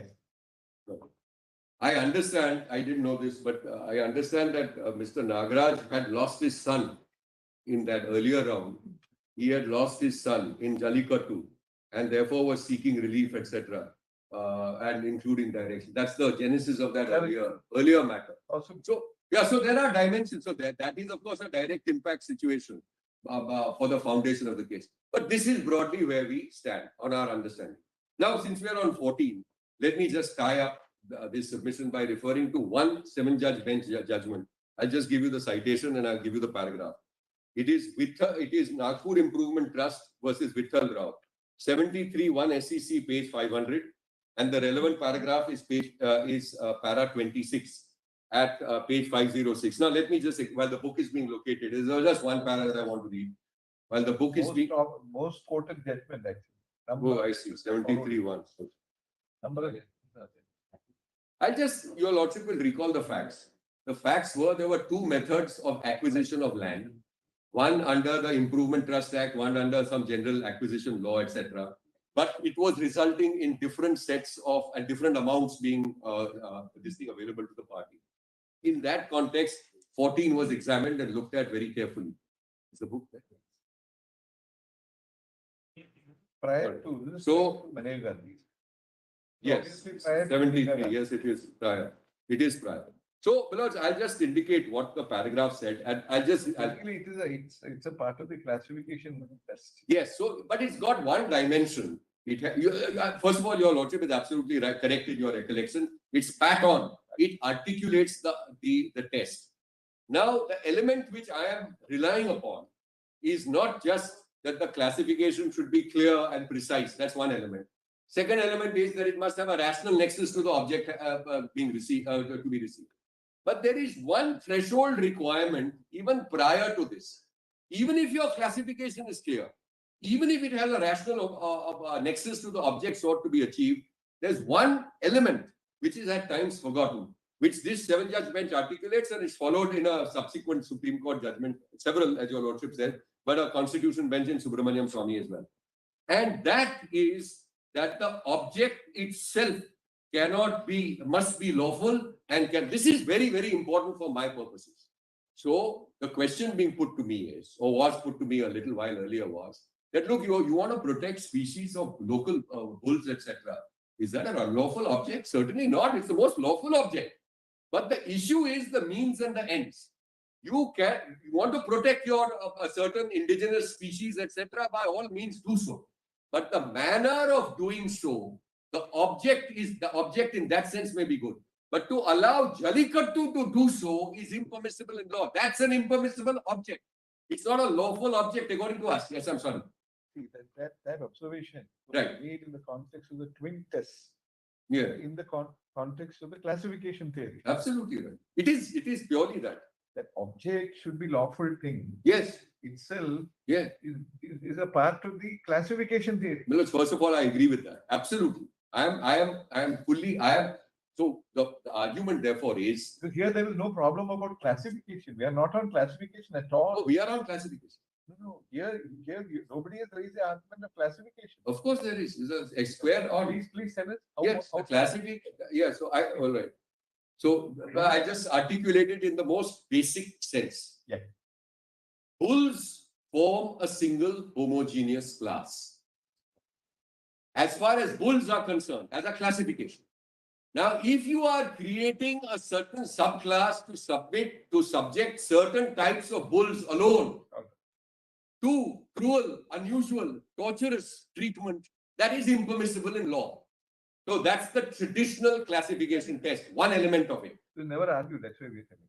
Oh, I see. I thought Mr. Luthra said, he said it. But anyway, now it's just a one single sentence point. So that's the point. So that's the first traditional point.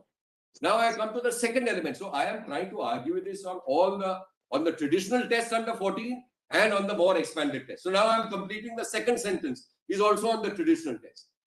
So therefore, my point is that you ought to, I can't say must, but the legislature ought to be alive to the interests of all the bulls of that species.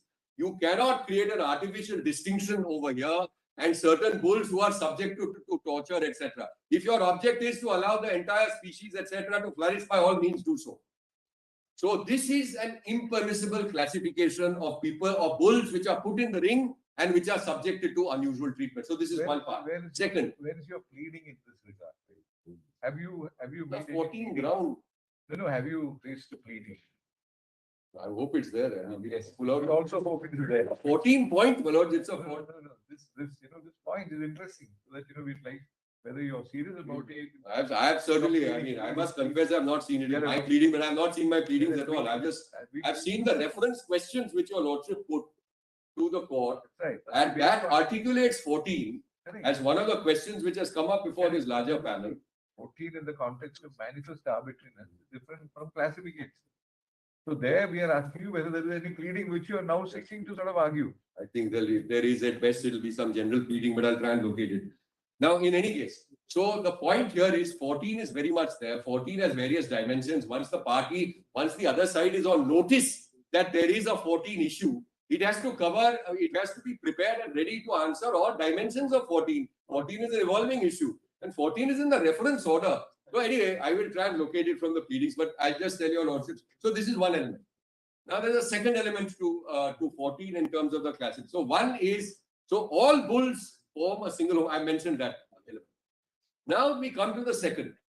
The object itself must be something, in the context of classification, lords, in the object, what paragraph 26 says is that in this connection, it must be borne in mind that the object itself should be lawful. The object itself cannot be discriminatory. For otherwise, for instance, if the object is to discriminate against one section of the minority, discrimination cannot be justified on the ground that there is a reasonable classification. It's the same thing. So that I have made that point. The object is bad. Why? Because you cannot subject certain elements, certain animals to cruelty. I mean, because we have a judgment in our favor on that, and I don't believe that can be really overturned. So that's the second element of it. The third element why the object is bad, again, traditional classification test, is because it is completely in breach of the doctrine of separation of powers. So yes, you may strike it down as colorable under separation of powers, but dimensions of 14 also kick in over here. Why? Because your whole purpose, your statement of objects and reasons mentions a judgment of the Supreme Court. And thereafter you say that I want to decide on the facts in the case. I want to decide on culture, etc., which is already decided by the Supreme Court. How is that permissible is the question I ask myself. So anyway, that is in itself, in our respectful submission, in the most traditional form of violation of 14. So now, my lords, I'm done with 14. The legislature not say that this is culture. Yes, so now let me answer that. Let me answer that straight away. And I am in this regard fortified by the judgment of the Constitution Bench judgment of this court. So just allow me to go back to one paragraph in the judgment of Kerala versus Tamil Nadu, which I had cited yesterday. But let me answer the question. The answer to the question as we understand it is... No, we remember that paragraph. Yes. Where it said that the purpose of a legislation cannot be to take away a vested. No, not that. Look, so first of all, let me try and furnish an explanation if we are right. I'm only answering the question. The legislature, which is plenary, may in many situations, virtually all situations or almost all situations, have say a deeming fiction. All right. So let's start with that. So can make a man, a woman. I don't know whether gender analogy is really very relevant at this time, but tomorrow says morning is to be called. yes, so you can have a legislature which says morning is evening, sun rises on this side, etc. No problem with that. You can have a deeming fiction. That's the general traditional notion of plenary power of a legislature, so long as it has subject matter competence. But then with the progression, we have situations where the court decides. This is the most crucial factor. Once the court decides, this court or any other court, but certainly as far as this court is concerned, and it decides on an element of fact, not just based on fact, but it decides something on facts, and it decides an aspect of the law, namely, in this case, to answer the question as to whether there was a cultural root to a particular, and rejects it, then the legislature cannot overturn the judgment of this court through a legislative process, because that violates separation of powers. So to answer the question, could they have done this before? Could they have done it? They did it through the 2009 Act. And I concede that instead of doing it through the 2009 Act, they could have amended the prevention of. For my purposes, I've conceded that because I've said it falls under 17 of the concurrent list. For my arguments, someone else may have another submission. So I'm conceding that position that they could have done this in the first instance. The point I'm making is they cannot do it after the Supreme Court judgment, because that's what violates separation of powers. And that is why this court held that after this court in Kerala versus Tamil Nadu has said that, look, 142 feet is the dam is safe up to 142 feet. The Kerala legislature cannot, on an appraisal of facts, come and say that, look, I am deeming it that it is safe only up to 132 feet. And after that, the board is to decide. You can't undo a judgment of the court. That's the point. Once there's a factual determination, the whole arena shifts and moves into another space. And the matrix for evaluating the correctness of a judgment would be different before or after, even though you may have had a deeming power before that. So, now I'm done with this particular thing. Your Lordship has already read that portion which says, cruel, barbaric, and inhuman and savage. Now, once a judgment of this court holds that certain conduct of Jallikattu is cruel, barbaric, inhuman, and savage, I would respectfully submit that any object to advance that kind of a practice is per se illegal once this court has so held. So anyway, I'm done with that submission. Now, my lords, there's one article on the sentience, and then I'm just going to go to those other 2-3 points which remain. So on the element as far as sentient creatures is concerned, there's just one article that I want to read, and that is just to explain, because this is a recent article in 2018 or 19. Have it? So I should just mention, there are 3 pieces, 3 scholarly works which are already there in the convenience compilation. I am referring to the most recent one, which is in this new volume which I'm handing over, and I'm going to read only 2 or 3 paragraphs of this.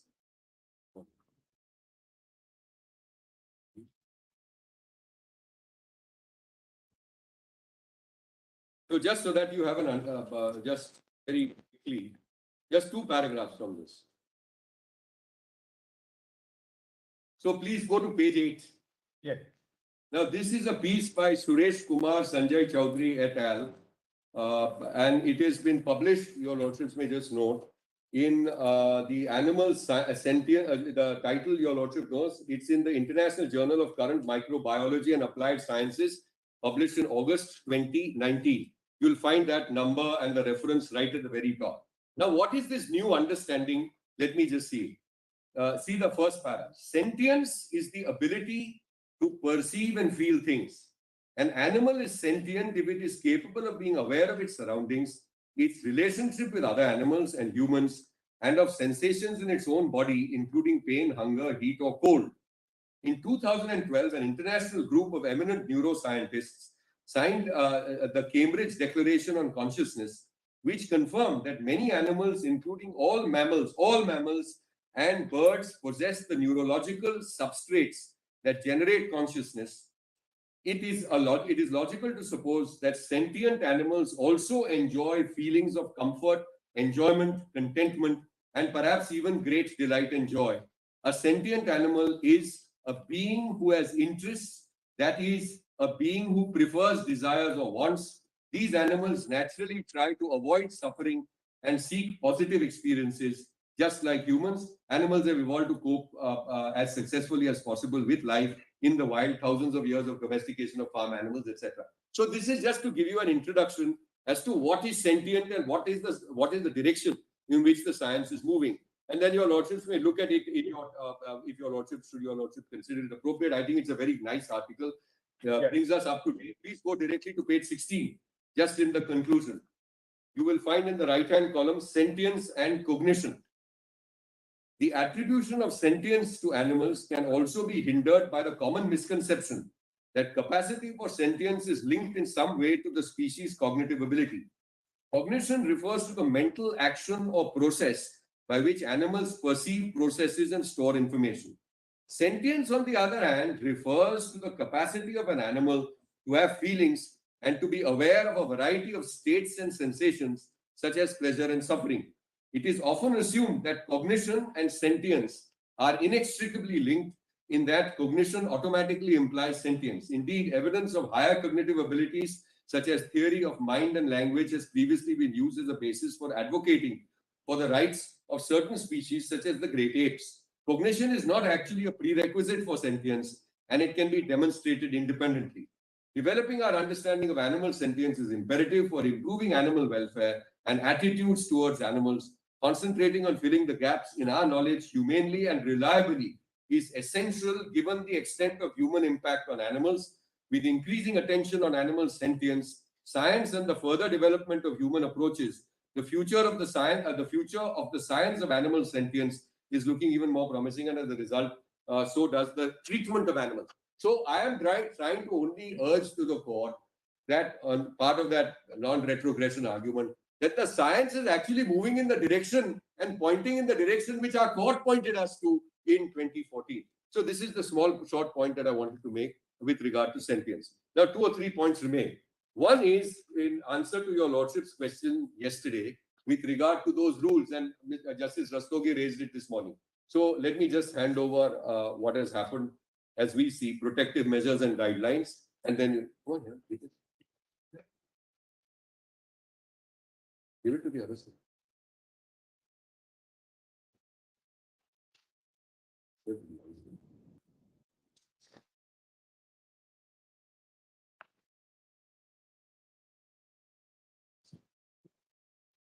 Now, very briefly, those reports which we gave, as I mentioned, and which we placed year upon year, have not been meaningfully contradicted.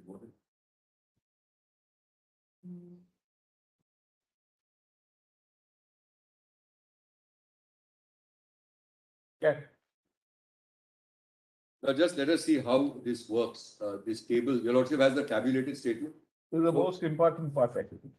Very well. So, all right. So, Because this is no, this is weighed with the court. So we put in, I mean, some effort. Let us hope it is adequate. Now, let me just summarize what broadly where we come out from.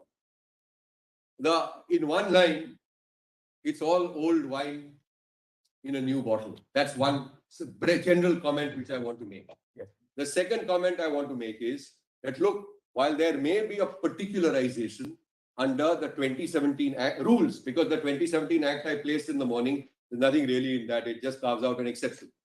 While there may be a further particularization, broadly what you will find is that the particularization, according to us, was already captured by some general catch-all phrase or responsibility or duty earlier.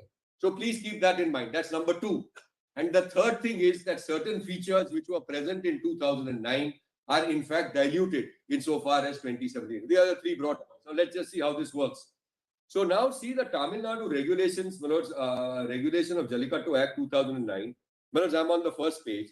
So regulation of Jallikattu. So the first is, no permission under subsection 1 shall be granted to any person to conduct the event unless the collector satisfies himself that the event is conducted in January to May. The place selected is suitable for orderly conduct. The event should have been conducted during the past 5 years continuously. The event shall be held in a place notified by the collector in the district. Then we have set out, my lord, section 3.2 for your reference. Now look at the responsibility which was imposed on the organizer. Every person who organizes the event shall take all precautionary steps for the orderly conduct. Inform in writing if the collector, to the collector 30 days prior to the date of the event and obtain his permission. Double barricade the arena way through which the bulls pass, though in order to avoid injuries to spectators. Fix up the gallery for the spectators to sit and watch the event. 5. Arrange to obtain prior permission of the collector to persons who wish to bring their bulls to participate in the event. 6. Ensure that the bulls are put through proper testing by the authorities of the Animal Husbandry Department to ensure that the performance enhancement drugs are not administered to the bulls in any form and shall obtain a certificate to that effect. 7. To arrange and enroll the names and other particulars of the bull tamers in the event, with the collector at least 15 days prior to the holding of the event, and the bull tamers shall also be put to a thorough checkup by a medical team.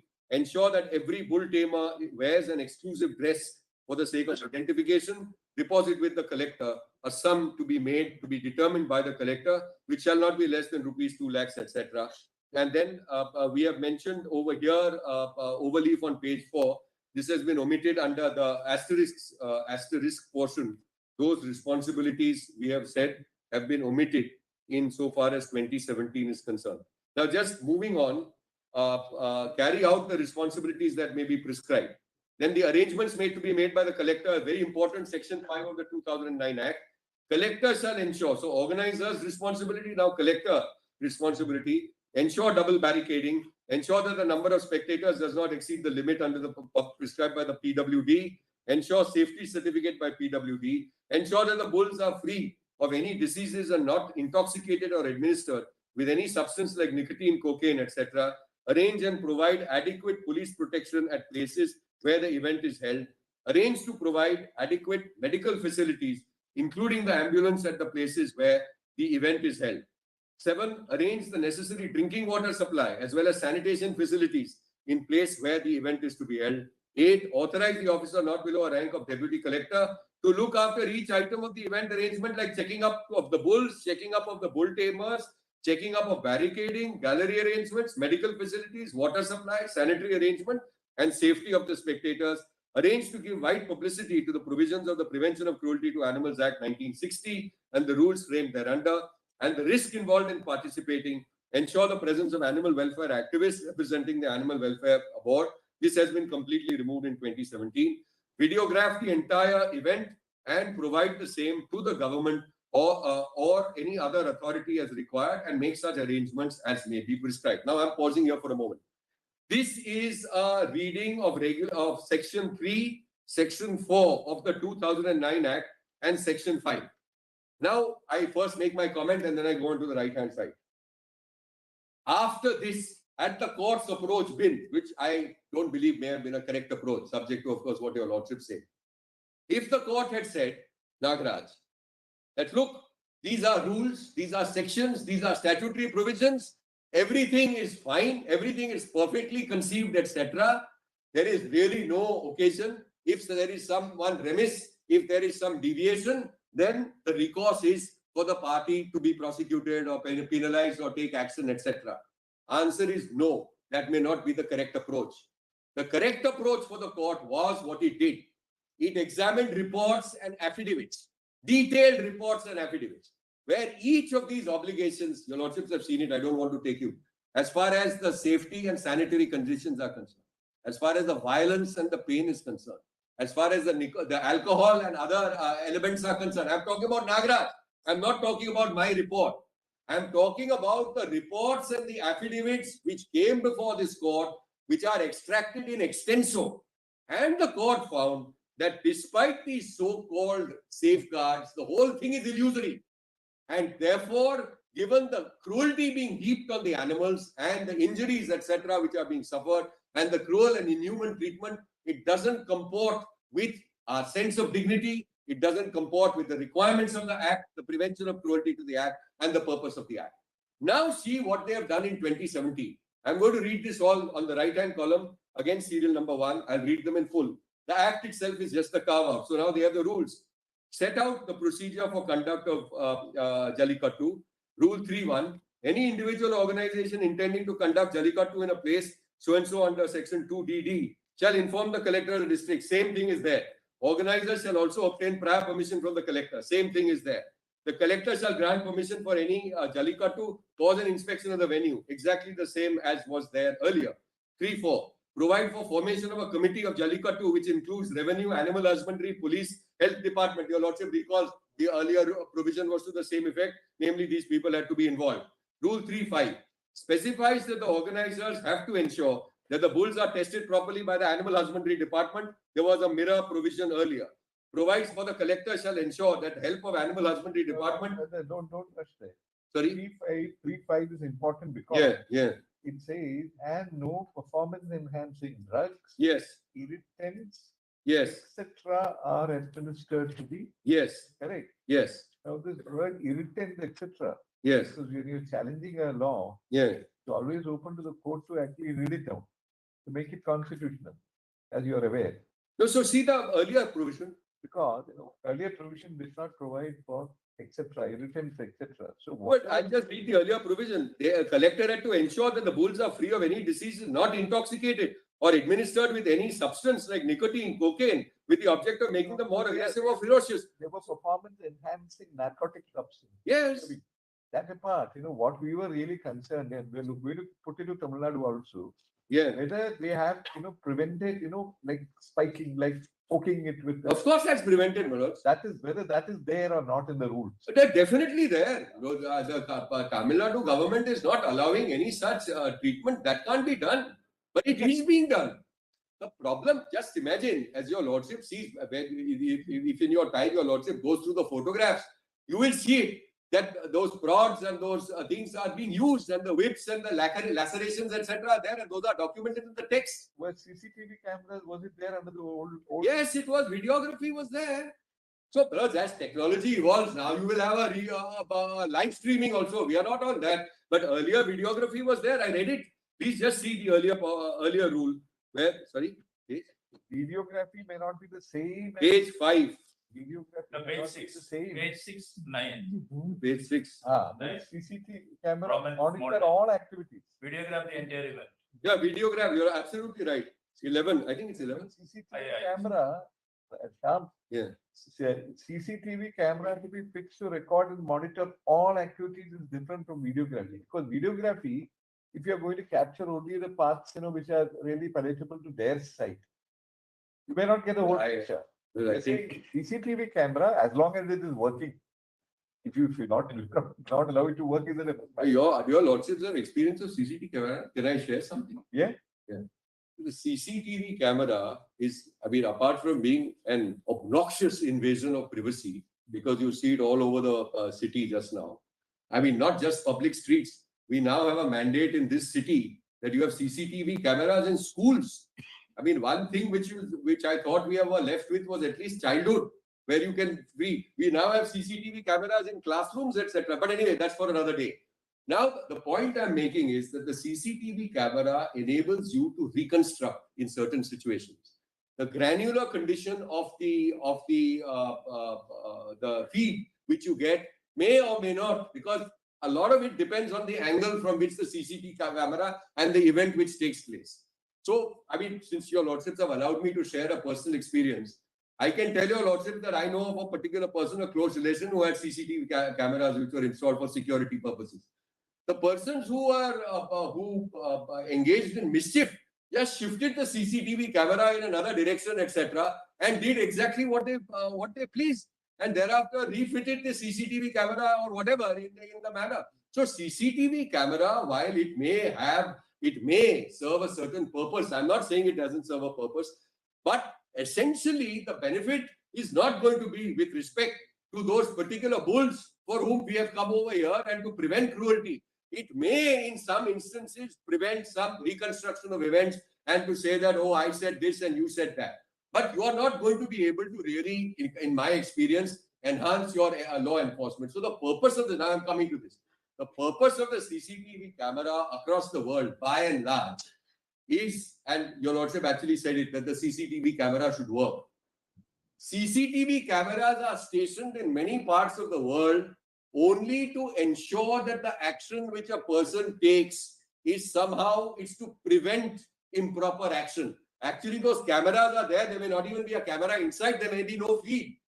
But the idea is it's a tool of deterrence. Because there's a CCTV camera, and X or Y or Z may feel that, oh, I shouldn't do X or Y or Z. But in reconstruction of crimes, etc., it may be possible. It's of course at a cost. But what I am trying to suggest to the court is that by having some, some small little improvement here and some, embroidery over there, The basic rule. the basic rules were there in 2009. Despite the basic rules in 2009, you had widespread violations which have been now found to be established. And therefore, my urging is twofold. My first urging is that perhaps, possibly, a wiser way, or maybe I'll withdraw that expression wiser, but a better way of examining this law, the present impugned law, is the effect of the law and not based on the theory. Why? Because we had a submission, we had elaborate rules earlier, statutory provisions in a section earlier, but those failed to pass muster. They did not result in any meaningful alteration in conduct of the event which would be beneficial. Am I suggesting that every Jallikattu event? No, I am going by the basis of the record. The Supreme Court, the 2014 Nagaraj judgment, I just gave you from one or two of those particular districts. It would be wrong to take up your lordship's time and read each one of them. At so many of the districts, the court found brazen violation year after year. Now, if you have this kind of treatment with statutory provision, this was, don't forget, this was sections in the Act. This was not even subordinate legislation at that time. Today, it is subordinate legislation. Not that it's subordinate legislation should be flouted. I'm not suggesting that. But it was a higher order, the 2009 State Act, which was completely breached wholesale. So, to complete, at least for this first set of obligations on the collector and on the owner, pari material, you may not find it court by court, but essentially the person has dressed it up and put it in the form of rules where all those say, because I'll tell you why. The reason I'm making is, I don't think the intention of the state as such, it was obviously the 2009 Act, the idea of the state was, it was hopeful of having some regulatory exercise. I'm not suggesting that they were some, the state government, they were not acting, they were acting bona fide, but even when they were acting bona fide in 2009, the legislature, on the ground, it didn't yield anything at all, as this court has found. And putting this old wine in a new bottle and trying to market it ought not to pass muster. So this is the first point. Now let's go to the second set of, please go to page 6. Now look at section 4 earlier. Ensure that the bulls are put to proper testing by the authorities of the Animal Husbandry Department to ensure that the performance enhancement drugs are not administered to the bulls in any form and shall obtain a certificate to the effect in such form as may be prescribed. Ensure that the bulls are free of any disease, not intoxicated, etc. So this was for 6 and 5, 6 of the section. Your lordship has page 6, serial number 2. Now the your lordships have page 6. So the left-hand side, left-hand column is 2009, correct? Now look at the rule 4 at page 6. Now look at rule 4 on page 6. Examination of bulls. The bulls shall be compulsorily subject to veterinary examination by qualified veterinarians of the Animal Husbandry Department. Now, obviously, Manoj, when the earlier Act also envisaged, the word veterinarian may not be used, but obviously the Animal Husbandry Department personnel would be all vets. Otherwise, where's the question? Who? A general lay person in the secretarial staff has no competence to say whether there is nicotine, cocaine. Quantitative difference from the earlier section 4. Yeah. With what you have put on the right-hand side. Right. The earlier thing was, you see that are not administered any performance enhancement drugs, not administered, number 1. Yeah, to ensure free from any disease and yeah. not. These are not a quotation. You should just know. I've asked them to paraphrase it. That's, Just telling you, it's not a quotation. that's right. That's Yeah, right. it's a But paraphrase. But if you contrast it with Yeah. what you find on the right-hand side, Yes, they include Yeah. bulls showing symptoms of fatigue, dehydration, Correct. restlessness correct. shall be identified and not permitted. Yes, These bulls shall be examined specifically for possible alcohol and any for subject to any such abuse shall not be allowed to participate. right. So it is more elaborate. At I least agree with you. I am for a more moment. elaborate and goes to detail. So may I just answer that? May I just respond to that? First and foremost, it is not necessarily more elaborate in the sense that it was not covered earlier. So I'll just explain that. You might have had a particularization in the 2017 rules, Correct. which was not particularized in the 2009 Act, but it was covered by the 2009. Well, let's be. The matter goes to substance. No, I'll just explain. Particularization itself is such that it knocks out the basis of the cruelty according to it. That, for example, if you see No, a particular bull, Yeah, see, there are bulls and bulls. Ah, They yes, may I be guess. trained, they may be fed. right. Correct. But at the time when the actual fight takes place or the Jallikattu takes place, Yeah, the officer whom we have to pursue the statute ordains that he should perform a particular act. yeah. So he performs his act. Let us assume that the act actually goes on well. That's one way of testing the constitutional But law. I agree, but that is if I were That arguing is so. 2013. The bull showing dehydration, restlessness, identified, not Right. permitted to participate. Right. So this was not there earlier. They were not. No, it was very much there earlier. No. And I'll show you the corresponding provision. Not there. No, I'll just show you that. Just give me the equivalent to that. We'll give you the equivalent provision as well. So, Manoj, I want to just respond to that situation.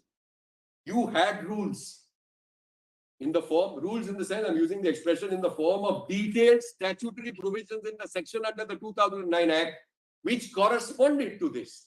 You're quite right. The word vet may not be used, the word animal husbandry department may be used. But specifying a vet doesn't mean who else in the animal husbandry department would know X or Y or Z. There may be some further, with the advance of science, for example, you may have a substitute of videography with a CCTV camera because CCTV cameras may be cheaper, etc. But that in itself is not a qualitative difference from the perspective of the bull. Rule 5 you come. That's very important. Rule 5 over the page, yeah. Just give me a moment, please.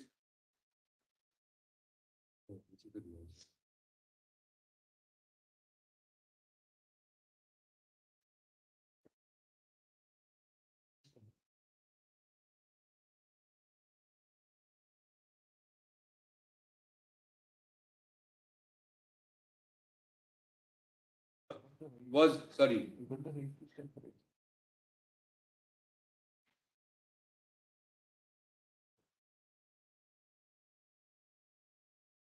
Rule 5, if you in the meantime, if you may read. Yeah, Millers of the new rules. Yes. Yes. Over the page, next page, page 7. Yes, so may I just read that? There is no equivalent in the earlier. Yeah, that is so. Arena shall be at least 50 square meters area. The bulls have to be embraced by the participants within 50 square meter area.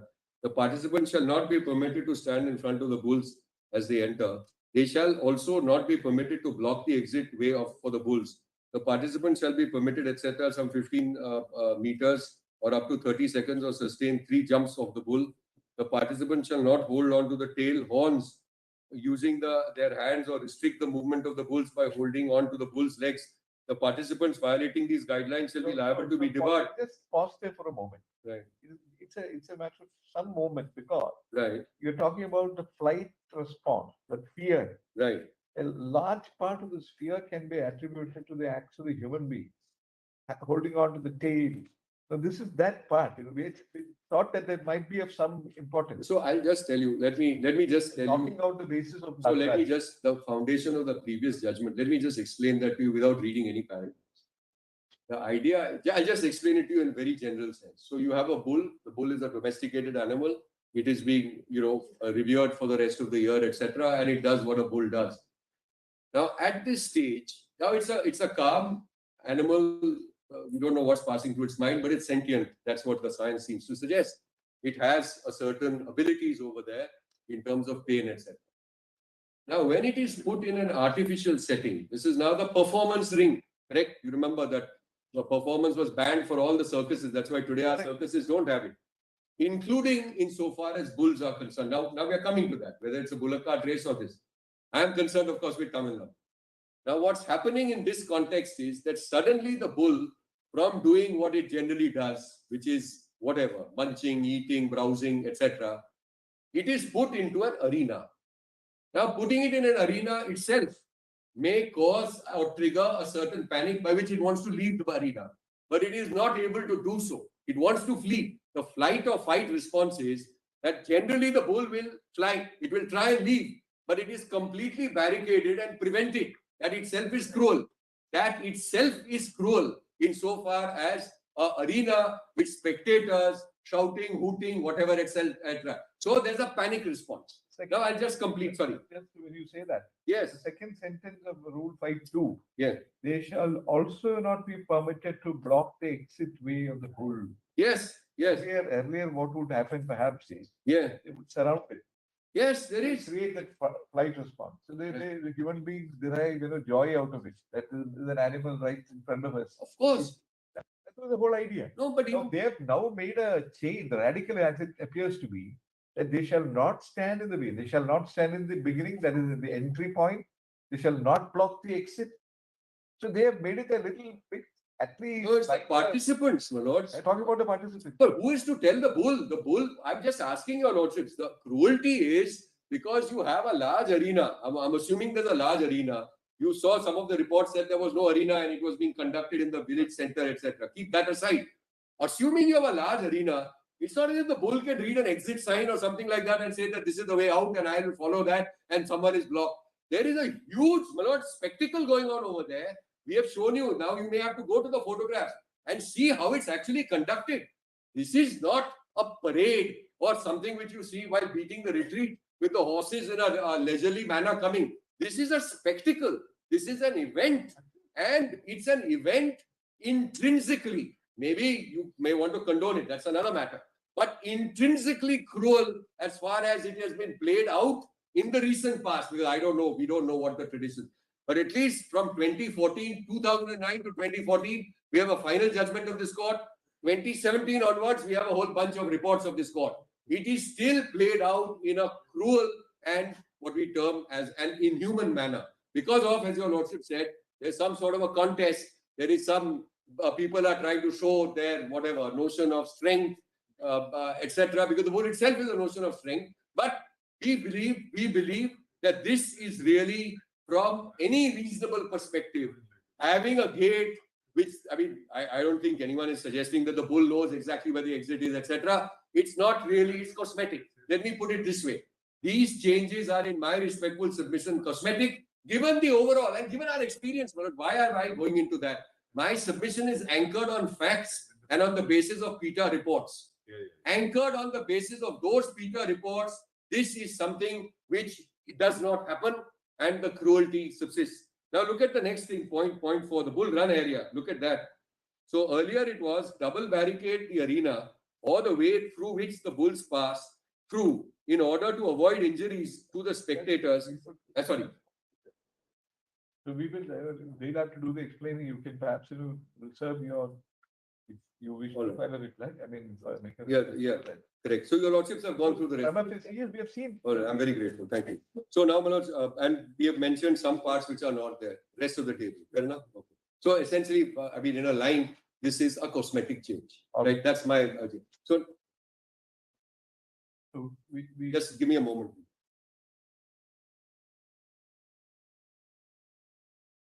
have given you sufficient time. Yes, absolutely. More than.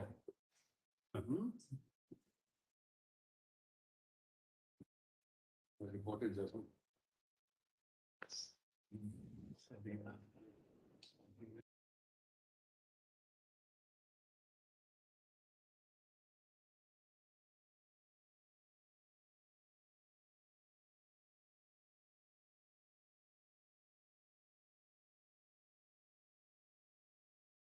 In this case, That's right. as we will So demonstrate. I'll just mention. So Can we move on?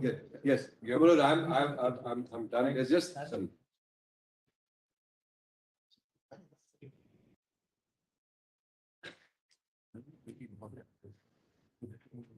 Cannot hold down.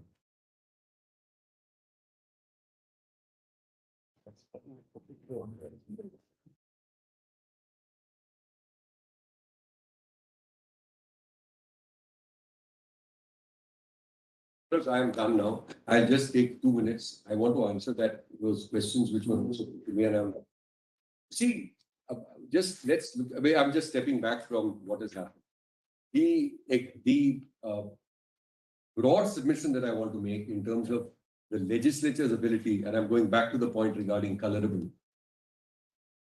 Once this court has found that this is inherently cruel, can the state legislature, through an amendment to the Central Act, modify the mandate under the Central Act? These are suspended submission. In my respectful submission, I'm just looking at it differently. If the state legislature could do that, what's the effect is the question I ask. What's the effect? The effect is that a final judgment of this court, which can be only overturned by this court, without removing the substratum in terms of the factual determinations, etc., gets ultimately overturned. And that I don't believe is a permissible exercise, and therefore it is deeply colorable. Now, finally, the answer, can they not make a fresh legislation with safeguards? I have 2 answers. The safeguards were already there and they were breached earlier. The safeguards introduced since 2017 continue to be breached, and therefore, in our respectful submission, there is absolutely no justification for sustaining this legislation. I'm very grateful. Thank you. Thank you. Thank you. Who will speak to argument? Tell us one thing. You argued from 2 o'clock to evening. 4 o'clock yesterday. Yes, I'm sorry. I thought I'll take half an hour. Without taking a drop of water even. Not water at all, and you're going on continuously. Without even.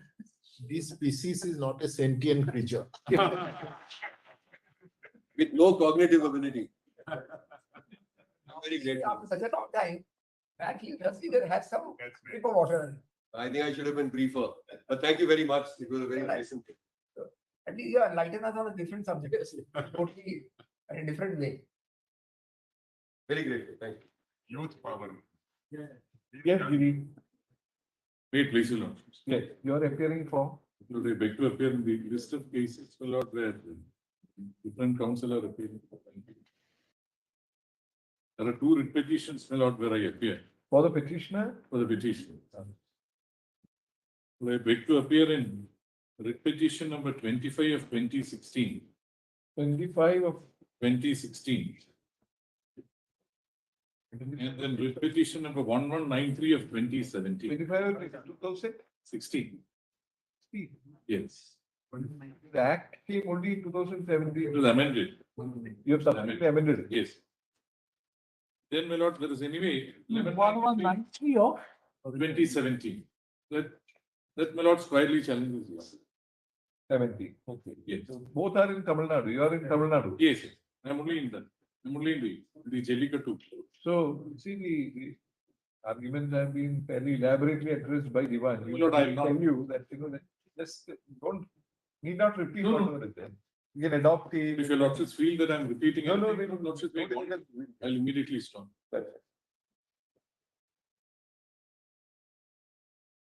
Correct.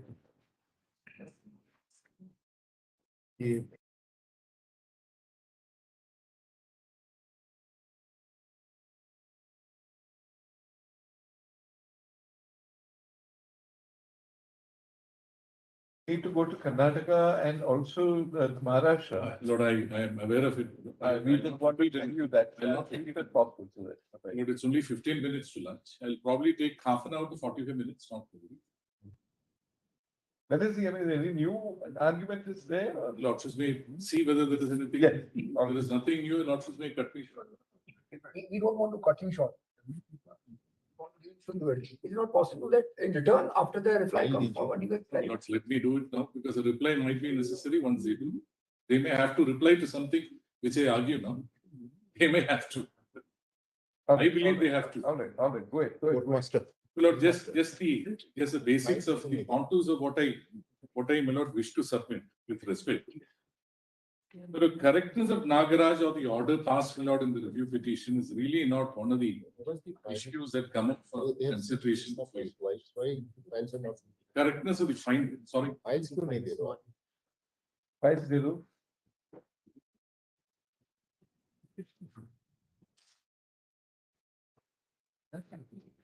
WPC 25 of 2016 and WPC 1193 of 2017. I think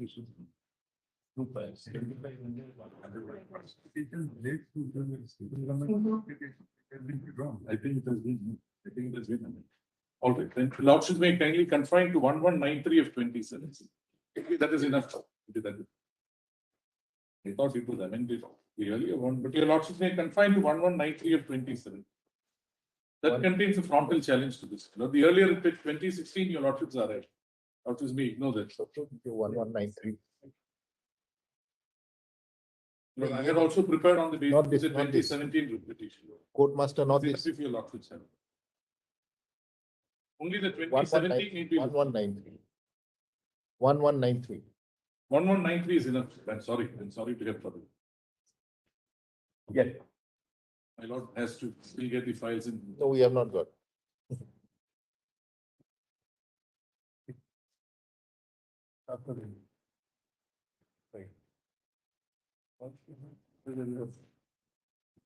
Yeah. My lords have got the files. I've got it.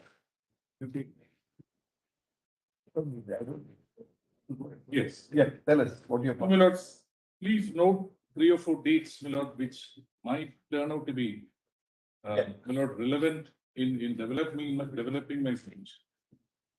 Nagaraj, my lord, the judgment is delivered on 7/5/2014.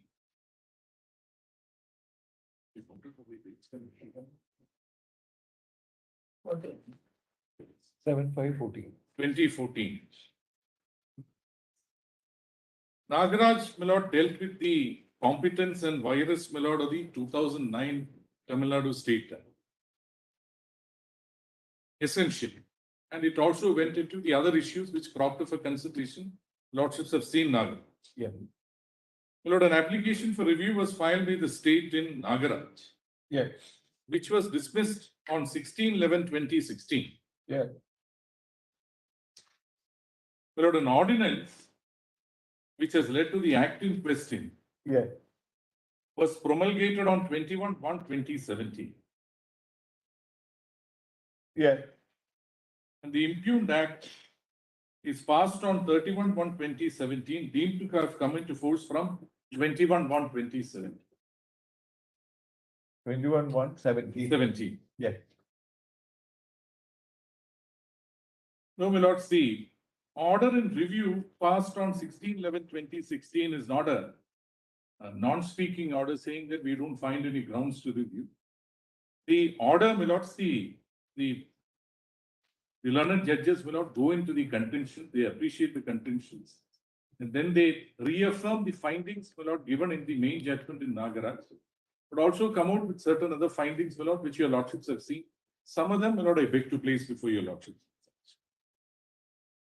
Point is, my lord, your lordships have always appreciated the difference between adjudicated facts and legislative facts. Adjudicated facts are facts, my lord, which are placed before the court. And my lords, this honorable court adjudicates on such facts. They have a relation, my lord, to the parties before the court. Parties are heard on them.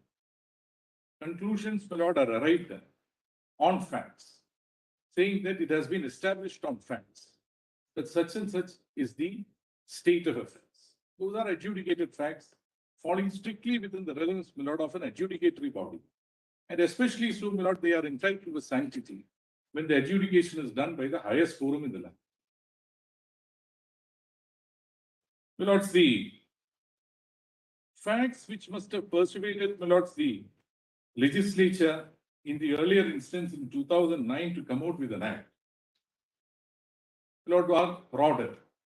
They are legislative facts. Yeah. My lord, the challenge to the act in question was predicated on several, my lord, aspects, Yeah. including, my lord, repugnancy under Article 254. That, my lords, that this violates, therefore, the provisions contained, or it is in conflict with the provisions contained in the Central Act. Correct. That this seems to be, the argument of the state seems to be that this practice of Jallikattu is rooted in the culture and heritage of the state, which is peculiar to the state. Correct. And therefore, the organization of Jallikattu by itself, the organizing of Jallikattu by itself, cannot be treated as a cruelty, or the participation of the bulls in the Jallikattu as an event, and all such things which take place, my lord, in seeing that such an event is organized, will not amount to a cruelty. Correct. Within the meaning of the Prevention of Cruelty to Animals Act of 1960. Yeah. My lord, the nature of the animals, their essential characteristics, the fact that they are sentient animals, the fact, my lord, that they are unsuited to participate in an event of this nature, the fact that, my lords, that the actual organization of the event cannot keep at bay, my lord, acts which amount to a cruelty, subjecting the animals to unnecessary pain and suffering. My lord, I use the words because those are the words, my lord, which resound from the reading of the act. Is really has been adjudicated upon by the court, and the court says that no, this can't be done. But there is also, my lord, a finding of fact. These are adjudicated facts, my lord, by this honorable court, and it can't go higher than that. There is a reaffirmation of these adjudicated facts, my lord, in the review order. My lord, it's too late in the day, my lord, and I really cannot advance an argument before your lordship that the legislature is not empowered, my lord, to come forth with the law. If it removes the basis of the judgment, if it is otherwise legislatively competent, and, my lord, it does not violate any other constitutional provision, and more particularly, my lord, any provision contained, my lord, in Part 3. The legislature is entitled to step in. It can remove the basis of the judgment. And in doing so, my lord, it therefore exercises a power, my lord, within its competence, provided it is within the legislative competence of the state. My lord, when it is challenged before your lordships will look at it from several angles, because the challenge is on the ground that it is not competent. Why it is not competent? Because, my lord, it strictly doesn't fall within entry 17 of list 3. A legislation of this nature, by which, my lord, the state brings about an amendment to the Central Act, carving out an exception, as it were, my lord, to the scheme that has been outlined with the Central Act, may not really fall within the competence of the legislature under entry 17. Why? I'll take your lordships to that. Secondly, my lord, if the legislature, when the law is challenged on the ground, then the legislature has usurped the judicial power or has transgressed into a territory which was occupied by the court's judgment, my lord, which has been rendered after hearing both sides, and a detailed judgment at that. Is there any factual material that is placed before the court, my lord, to say that these are legislative facts that have been assimilated by the legislature post the judgment and post the review order, which had persuaded, my lord, the state originally to come out with an ordinance, promulgate the governor to come out with an ordinance, and thereafter, my lord, place it before the floor of the assembly, and then, sorry.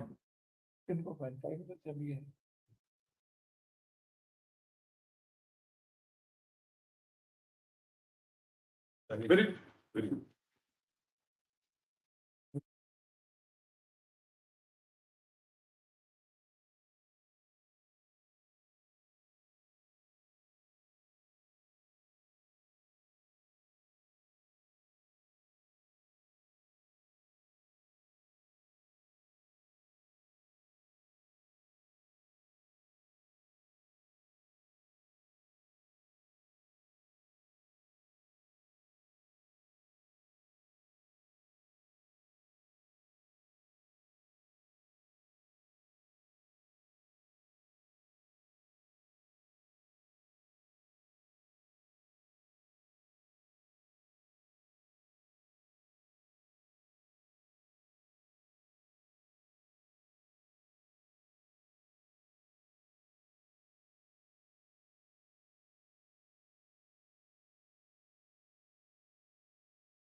we pleaded, my lord, in support of I just take. the legislation which was there earlier, including, my lord, on the preservation of the culture and heritage had been put forth, had been adjudicated upon. And thereafter, my lord, they come out with an ordinance within 45 days. That's right. Whereas the legislative facts which cannot be gone into by your lordships. That's right. Therefore, my lord, the question is, where is the legislative facts which have been taken note of, my lord, for the government after all, my lord, prepares a bill and then. That also we don't think we can prove it. Very well, my lord, I am not taking it to that. I am saying, my lord, that it may not come within the